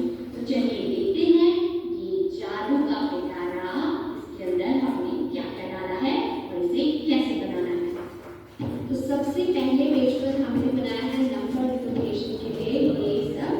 यहाँ बच्चे को काउंट करना है इधर से और देखना है कि यहाँ कौन सा नंबर है, जैसे कि 1 क्लाउड, 2 1 2 2 कैट्स, 1 2 3 बर्ड्स। तो ऐसे ही हमें काउंट करना है और बच्चे को दिखाना है। नेक्स्ट पेज पर मैंने बनाई है बहुत सारी कलरफुल आइसक्रीम्स और इस आइसक्रीम के अंदर है सरप्राइज। ये देखिए यहाँ कुछ डॉट्स लगाई हैं, बच्चे को यहाँ काउंट करना है डॉट्स को और इन डॉट्स को काउंट करके अरेंज करना है नंबर्स। जैसे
ये ऐड करके कितना हुआ, कॉइन टावर्स में से जो भी आंसर रहेगा बच्चा उसमें से चूज करेगा और इसे इस सर्कल के अंदर रख देगा। जैसे आंसर आया 3 इधर। ऐसा ही सेम हम सब्ट्रैक्शन के लिए भी कर सकते हैं और बाद में इन सब नंबर्स को हम ऐसे रिमूव भी कर सकते हैं क्योंकि यहाँ पर टेप लगी हुई है और ये रीयूजेबल है, तो स्केच पेन इरेज भी हो सकता है। तो ये पैकेट्स में नंबर्स हैं इधर भी और दूसरे पेज पर भी, दोनों ही लैमिनेटेड हैं और अच्छे से यूज किए जा सकते हैं बार बार। तो अब चलते हैं हम अपने नेक्स्ट पेज की तरफ। नेक्स्ट पेज पे हमने देखते हैं कौन सी वर्कशीट बनाई है। तो ये है ग्रो द फ्लावर्स। तो हमने यहाँ जो सर्कल दिए हैं, यहाँ पर टीचर अपनी पसंद से कोई भी नंबर लिख सकती है या फिर जो पहले फ्लावर्स दिए हैं उनको यहाँ पर लगा सकते हैं नंबर। जैसे इसमें नंबर 3 लिखा है और हमने यहाँ नीचे से फ्लावर्स ग्रो करने हैं। हाउ मेनी फ्लावर्स, 1 2 3, तो 3 फ्लावर्स यहाँ ग्रो करेगा। तो नेक्स्ट ऐसे ही हम कोई भी नंबर लिखेंगे बाकी सर्कल्स में भी अपनी पसंद की और बच्चा उस हिसाब से फ्लावर्स लगाएगा। तो चलते हैं अगले पेज पे। अगले पेज पर मैंने ये हैंड्स बनाए हैं और नीचे एक ऐसे हैंडी दिया है और बच्चे को करना क्या है, जो भी नंबर बोला जाएगा, जैसे ही नंबर बोला 35 तो हाई फाइव देना है 35 को। नेक्स्ट नंबर 90 को हाई फाइव देंगे। तो ऐसे ही बच्चा जो नंबर बोला जाएगा उससे हाई फाइव देगा। इससे बच्चे को रिकॉग्नाइज हो जाएंगे सारे नंबर्स और इस जो भी हैंडी आपने बनाई है इसको यहीं पे वापस से हम अरेंज करके रख देंगे ताकि दोबारा से यूज किया जा सके। तो चलते हैं हमारे नेक्स्ट पेज पर। नेक्स्ट पेज पर है शेप्स करने की एक्टिविटी। शेप्स की भी पहचान हो जाएगी और काउंट करना बच्चे को आ जाएगा अच्छे से। तो काउंट करते हैं रेक्टेंगल 1 2 रेक्टेंगल्स आर देयर। तो हम यहाँ नंबर्स फाइंड करेंगे। Where is number 2, this is number 2। तो बच्चा वो पहचानेगा नंबर 2 और यहाँ पर अरेंज कर देगा उसको। ऐसे ही हम और भी चीजें काउंट कर सकते हैं जैसे कि सर्कल्स। तो सर्कल्स हैं यहाँ पर 6 यानी 6, तो 6 सर्कल्स आकर उस सर्कल के आगे हम लगाएंगे नंबर 6। तो ऐसे ही सभी शेप्स को काउंट करेंगे और नंबर्स उसमें अरेंज करेंगे। सभी बच्चों को ये कराएंगे तो बहुत प्रैक्टिस करके उन्हें काउंट करना भी आ जाएगा और पहचान भी हो जाएगी। अब जो लास्ट वर्कशीट हमने बनाया है उसमें मैंने ऐसे फेल्ट पेपर यूज करके और बनाए हैं 2 हैंड्स और उसमें वेलक्रो टेप लगा दी है ताकि बच्चों को फिंगर से काउंट करना और ऐड को सब्ट्रैक्ट करना हम सिखा सके। इधर हमने लगाए हैं signs plus minus is equal to, जैसे नंबर्स लगाए हैं हमने राइट हैंड साइड को। तो नंबर्स को अरेंज कर देंगे और बीच में लगा देंगे साइन ताकि बच्चों को पता हो कि 2 - 1 करना है, 3 + 2 करना है, क्या करना है।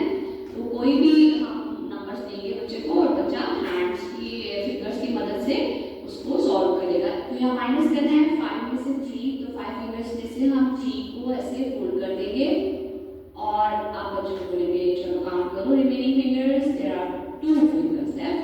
तो इसका आंसर हुआ हाउ मेनी फिंगर्स, 2 फिंगर्स। तो 2 बच्चा अपने आप ढूंढेगा कि कहाँ है 2 से पहचान हो जाएगी और आंसर भी बच्चे को बता पाएंगे।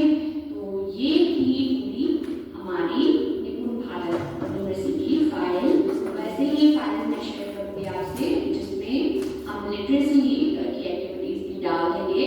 तो आज की नंबर्स एक्टिविटी अधिकारी की ये सब।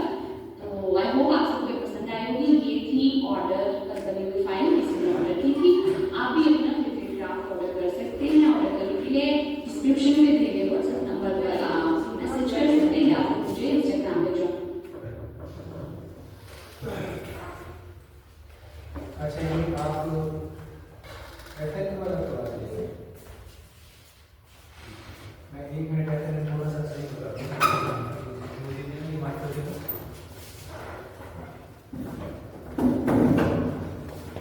ये ज़्यादा जो भी है ना उसके लिए होगा। इसको हटा दो।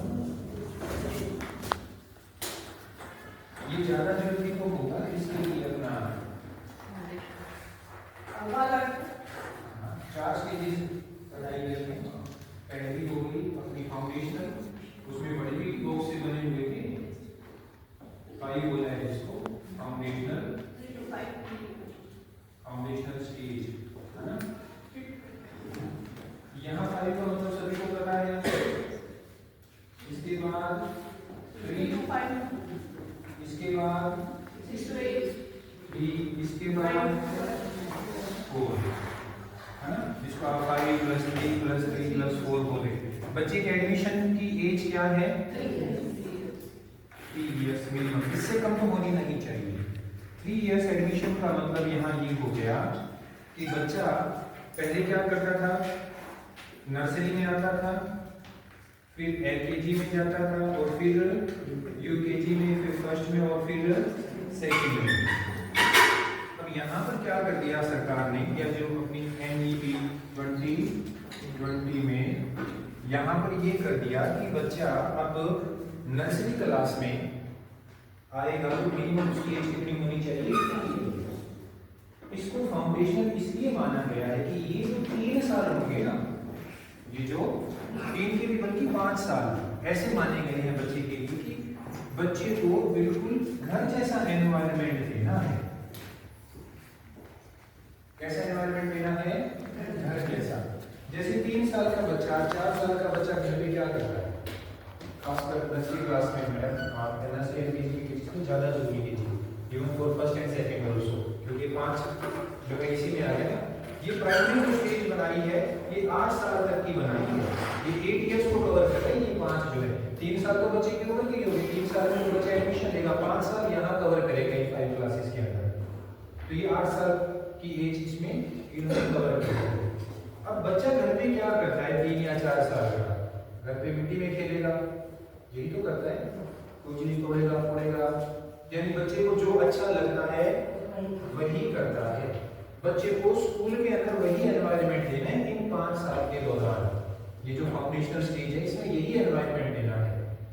यहाँ बल्कि ये जो 5 साल है इनके अंदर तो NEP के अंदर तो यूनिफॉर्म की भी कंपल्शन नहीं लगाई हुई है। बच्चा विदाउट यूनिफॉर्म भी आए, वो जैसे इसमें आए वैसे ही आए।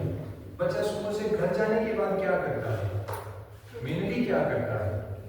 दोपहर में छोटे बच्चे सोते नहीं है ना, कुछ ना कुछ तोड़ फोड़ लगे रहते हैं।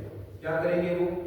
कहीं पर मम्मी सो गई तो फोन उठा लिया, मम्मी ने फोन रखा है वो उठा लिया, उठा के वो क्या करेगा?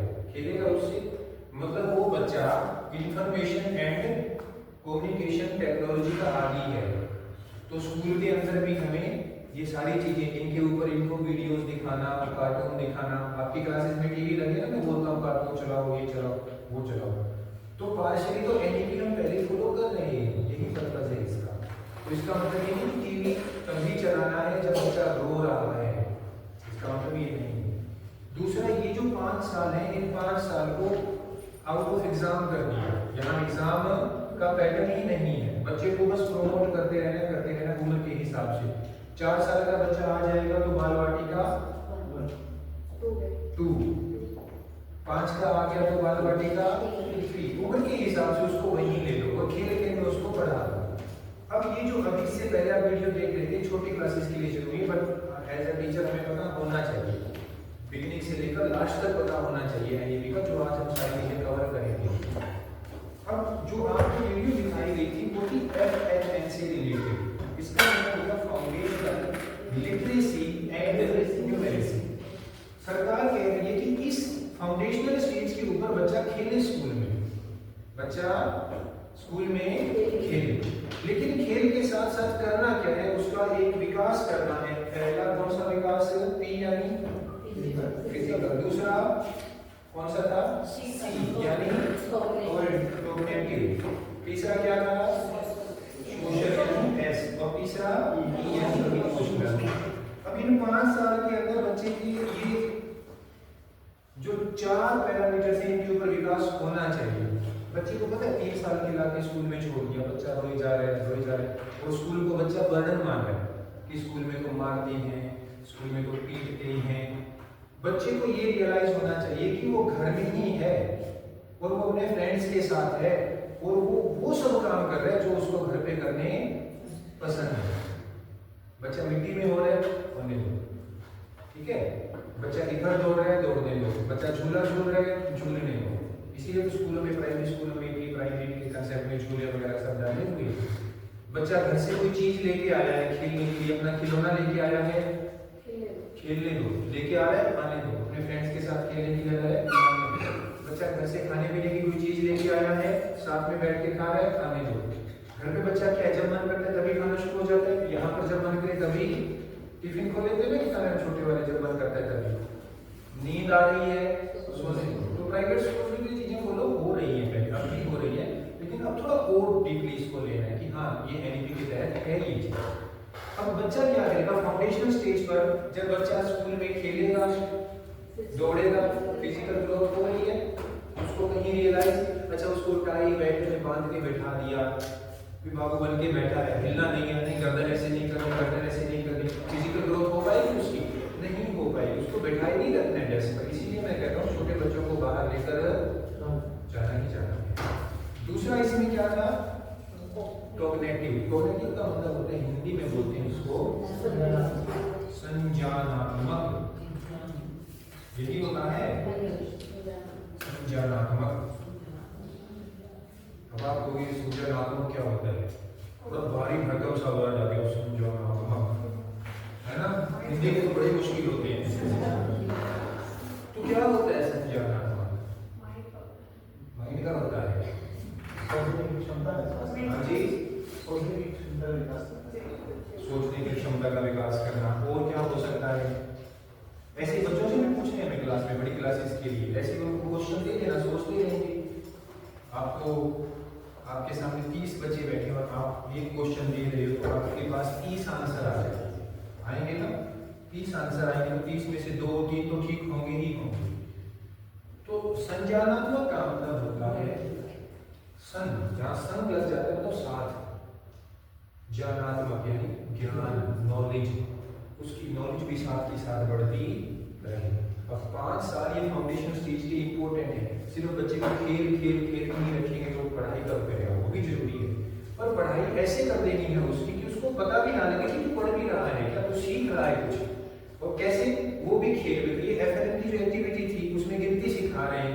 पहले टीचर क्या करते थे, पीछे पीछे बोलो, ये कम लिखा, 2 कम होगा, 3 कम दिया, बच्चे पीछे पीछे रखता लगाते रहते थे। नहीं आता था, टीचर थप्पड़ लगा देती थी, होमवर्क नहीं करके लाया, बच्चा रोता था कि नहीं मैं तो स्कूल में नहीं जाऊंगा, गीता मैडम आपकी बहुत है। होता है ना ऐसा, होता है, आपके बच्चों के साथ भी हुआ होगा।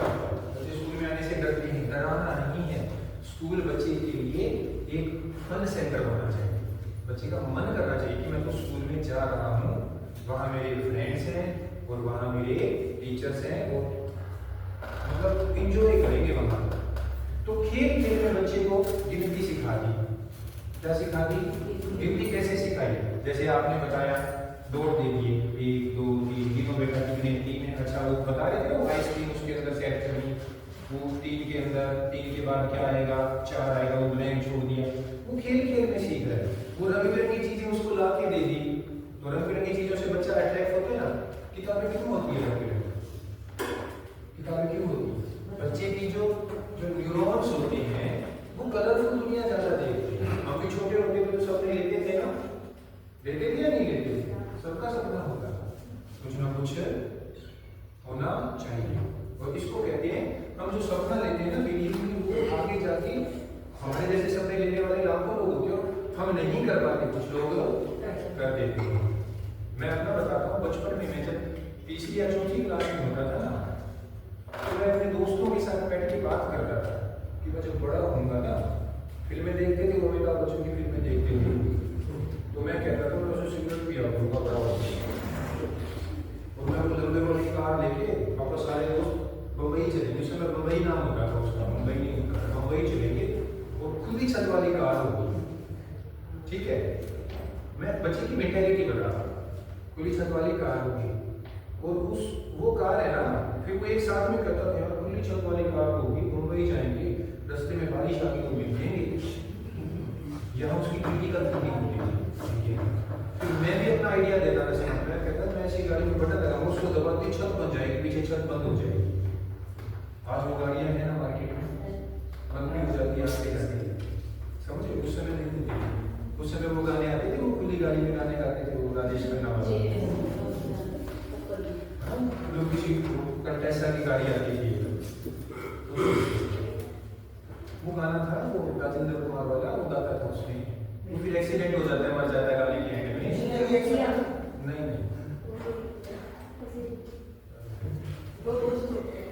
झुक गया आसमान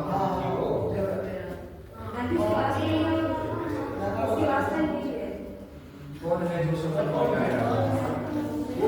देखी होगी, हाँ इस तरह की गाड़ी। तो कहने का मतलब ये है कि यहाँ बच्चे को जब हम स्पेस देंगे तो वो सोचना शुरू करेगा, सोचना शुरू करेगा तो उसकी जो है न्यूरॉन्स क्रिटिकल थिंकिंग बनेगी ना, क्रिएटिव थिंकिंग बनेगी। तो मैं जब पहले जहाँ जॉब करता था तो हमें हमारी कंपनी ये कहती थी कि आप है ना हर महीने एक आइडिया हो, हर महीने मिनिमम एक आइडिया तो देना ही देना कंपलसरी था। बाकी आपके दिमाग में आए चाहे 10 आए 20 आए, महीने का कोई ना कोई आइडिया हो, उसको स्मार्ट आइडिया बोलते थे। हम उस आइडिया इंप्लीमेंट करके देखेंगे, कामयाब हो गया, उससे कंपनी को फायदा हुआ तो आपको इंक्रीमेंट उतना अच्छा मिलेगा, आपको बोनस मिलेगा, आपको प्रमोशन भी मिलेगी। तो ऐसे लोग आइडिया देते थे। अब सारे लोग आइडिया देते थे। अब जरूरी तो नहीं है कि सब लोगों का आइडिया सफल हो जाए, लेकिन दबाव में था कि आइडिया देना ही देना है। कोई टूटे फूटे देते थे तो कोई अच्छे देते थे।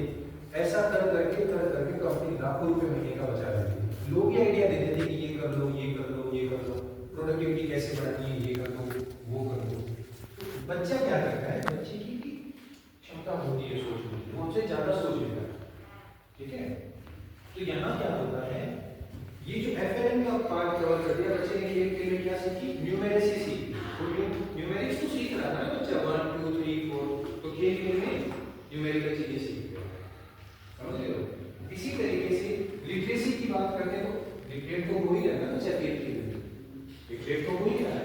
आपको खेल के लिए कैसे बच्चे को कराने की, मान लो 2nd क्लास में बच्चा आ गया तो मुहावरे आ जाते हैं 2nd क्लास में हल्के फुल्के, तो वो कैसे आते हैं, वो आपने करवा दिया था नहीं मुहावरे, एक बार निकाला सर मुहावरे वाला।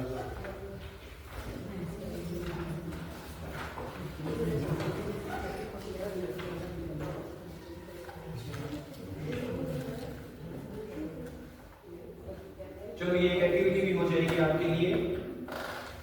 Activity is given here and it's also in your handouts.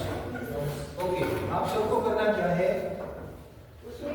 इनको देखकर अब यहाँ देखो बच्चे की लिटरेसी कैसे बढ़ेगी, उसकी थिंकिंग कैसे डेवलप होगी, करेक्ट। यहाँ 5 मुहावरे या कहावतों के सांकेतिक चित्र दिए गए हैं। आपको क्या करना है, मुहावरे बनाने की। ये क्या मुहावरा बनेगा, आप बच्चों को दे देंगे, पहले आपने करवा दिया, फिर बच्चों को दे देंगे तो बच्चा फिर तो बड़ी क्लास में मिला हो जाएगा।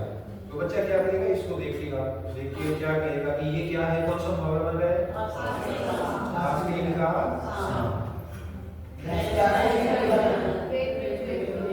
पेट में सूरज को दीपक दिखाना, सूरज को दिया दिखाना। आपके लिए तो चीजें आसान है क्योंकि इतने साल से आपने पढ़ा, इतने साल से पढ़ा रहे हो।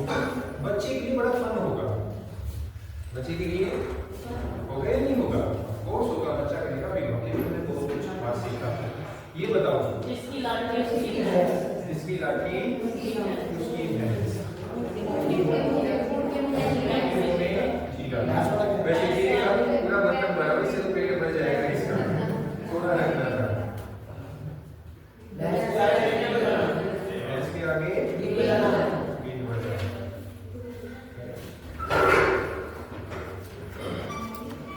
ये FLM का एक और पार्ट आ गया, जैसे वो एक्टिविटी उसमें बता रहे थे ना, ये छोटे बच्चों के 2nd क्लास तक के लिए ज्यादा जरूरी है।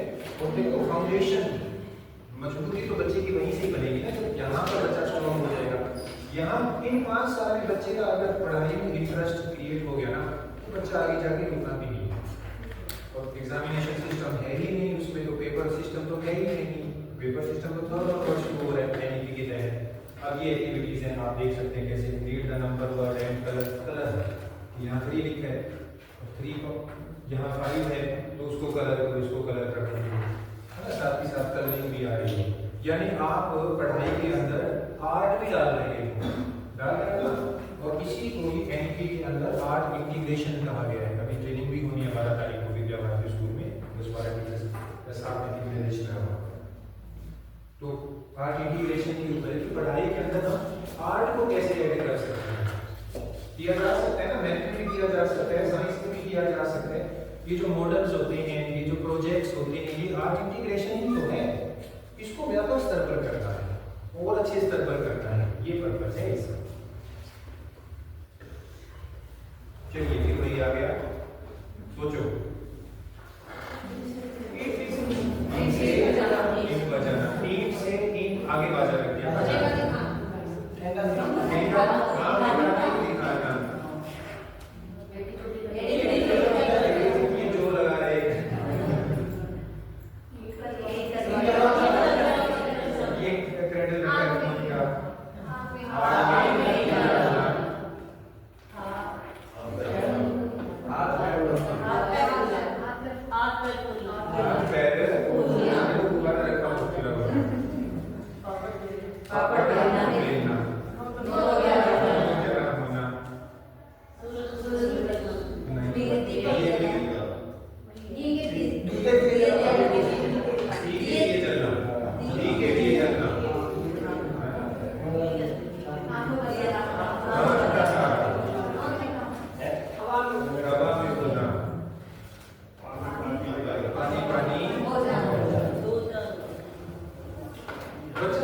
कभी नहीं भूलेगा। कभी ये है ना, चलो करो गाड़ी ये उधारी पर पैर रखना।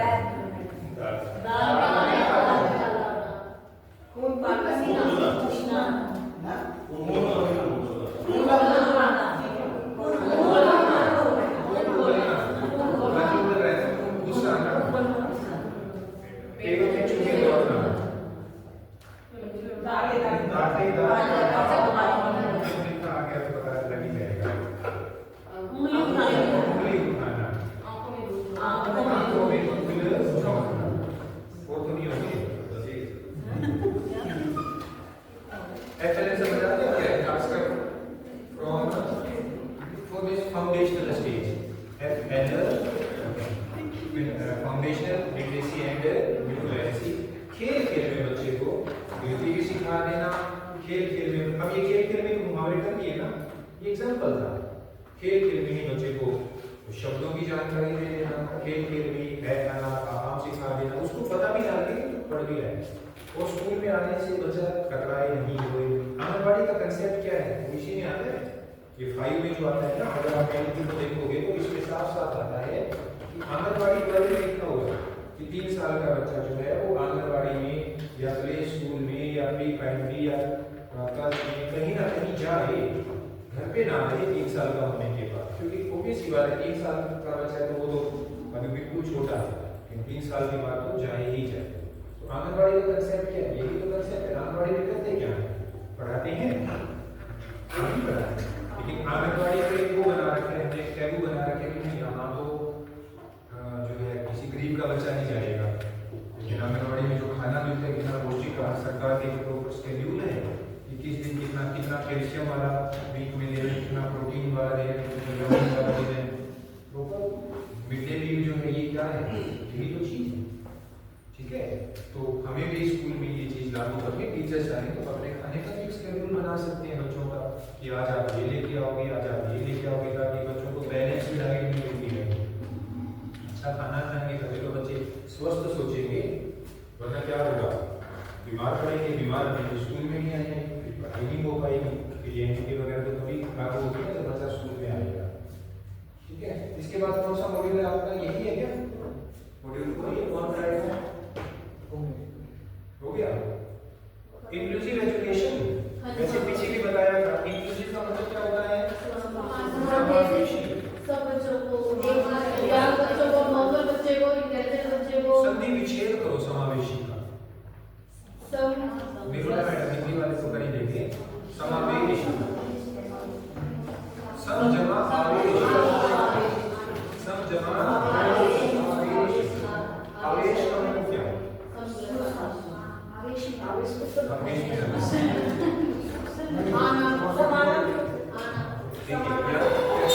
समावेश का यह सिंपल एक मतलब है, सबको समान रूप से अपने में अपने आवेश में ले लेना, आवेश में ले लेना, सबको अपने में समाहित कर लेना। तो स्कूल के अंदर अगर बच्चा फिजिकली हैंडीकैप है तो हम ये नहीं कह सकते, मतलब एनईपी ये कहती है, हम ये नहीं कह सकते कि हमारे पास टीचर इस बच्चे को पढ़ाने के लिए नहीं है। बच्चा कहीं ना कहीं मेंटली उस तरीके से नहीं सोच पा रहा जैसा दूसरा बच्चा सोच रहा है, तो हम ये नहीं कहेंगे कि ये बच्चा तो अलग है, हमारे पास इसको पढ़ाने के लिए टीचर नहीं है। उसके लिए फिर सरकार ने क्या किया, एनईपी में क्या प्रोविजन आया कि हर स्कूल में एक स्पेशल टीचर होना चाहिए, जिसको नाम दिया स्पेशल एजुकेटर। स्पेशल एजुकेटर के लिए योग्यता निर्धारित कर रखी है सरकार ने, he should be trained to teach the students of which are physically challenged somehow, especially those who have different kind of mental ability। ठीक है, उनको पढ़ाने के लिए कोई मूकवादी बच्चा है जैसे उसके लिए स्पेशल एजुकेटर होना चाहिए स्कूल्स के अंदर, ये सरकार का प्रोविजन है। फिजिकली चैलेंज है बच्चा तो स्कूल्स मस्ट हैव रैंप्स, हमारे पास तो नहीं है बट होना चाहिए। वी आर आल्सो प्लानिंग की 2 सीढ़ियां हैं जिनमें से एक को क्या बना दिया जाए, रैंप बना दिया जाए। तो इंक्लूसिव एजुकेशन होनी चाहिए। अच्छा, इसके अंदर ये ध्यान रखना, इंक्लूसिव एजुकेशन का मतलब सिर्फ फिजिकली चैलेंज्ड बच्चों की ही बात नहीं हो रही है, यहाँ हर बच्चे की बात हो रही है। Needs of children with disabilities है उसको भी लेना है, and other marginalised groups. Marginalised group मतलब मार्जिन का क्या मतलब हुआ? तो जो लोग हमारे बीच में रहते हैं, हमारे समाज के किनारों पर हाँ, जैसे हाशिए पर रहना, अलग थलग पड़े हैं, जो गरीब हैं, आदिवासी लोग फॉर एग्जाम्पल, कुछ भी हो सकते हैं, या तो पैसे की वजह से है या समाज की परिस्थितियां ऐसी हैं कि उसको अलाउ नहीं कर रही है, कुछ भी हो सकता है। तो उस चीज के लिए क्या है, ऐसे बच्चों को भी हमें लेना है। Universal design for learning and its application, यानी कि पढ़ाई का जो डिजाइन है यूनिवर्सल होना चाहिए, उसको अप्लाई करना है, उसको अप्लाई स्कूल्स में करना है। इंक्लूसिव एजुकेशन का ये पार्ट है, ठीक है। ये कौन कराएगा? Digital learning and technology integration, नाम से स्पष्ट है, तो जरा तो कर ही रहे ऑलरेडी। हर साल जो हम ये पैनल्स मंगवा रहे हैं, क्यों मंगवा रहे हैं? ये डिजिटल लर्निंग करानी है बच्चे को। अच्छा, ये एक ट्रेनिंग की थी अभी पीछे online, integration of virtual labs in schools के अंदर वर्चुअल लैब्स का इंटीग्रेशन करना। अब आपके पास पैनल्स हैं, इंटरैक्टिव स्मार्ट पैनल्स हैं, आप क्या करेंगे, हम जल्दी क्या करेंगे, जहाँ जहाँ पैनल्स है वहाँ इंटरनेट की कनेक्टिविटी बहुत अच्छी करवा देंगे, मॉडेम्स वगैरह लगवा देंगे, राउटर लगवा देंगे। उससे क्या होगा, इंटरनेट चलना शुरू हो जाएगा। तो वो जो उस ट्रेनिंग में एप्लीकेशन बताई थी, जैसे दीक्षा वाली बताई थी, है ना, और एक वो थी OLEDs CBSE की, गवर्नमेंट ऑफ इंडिया की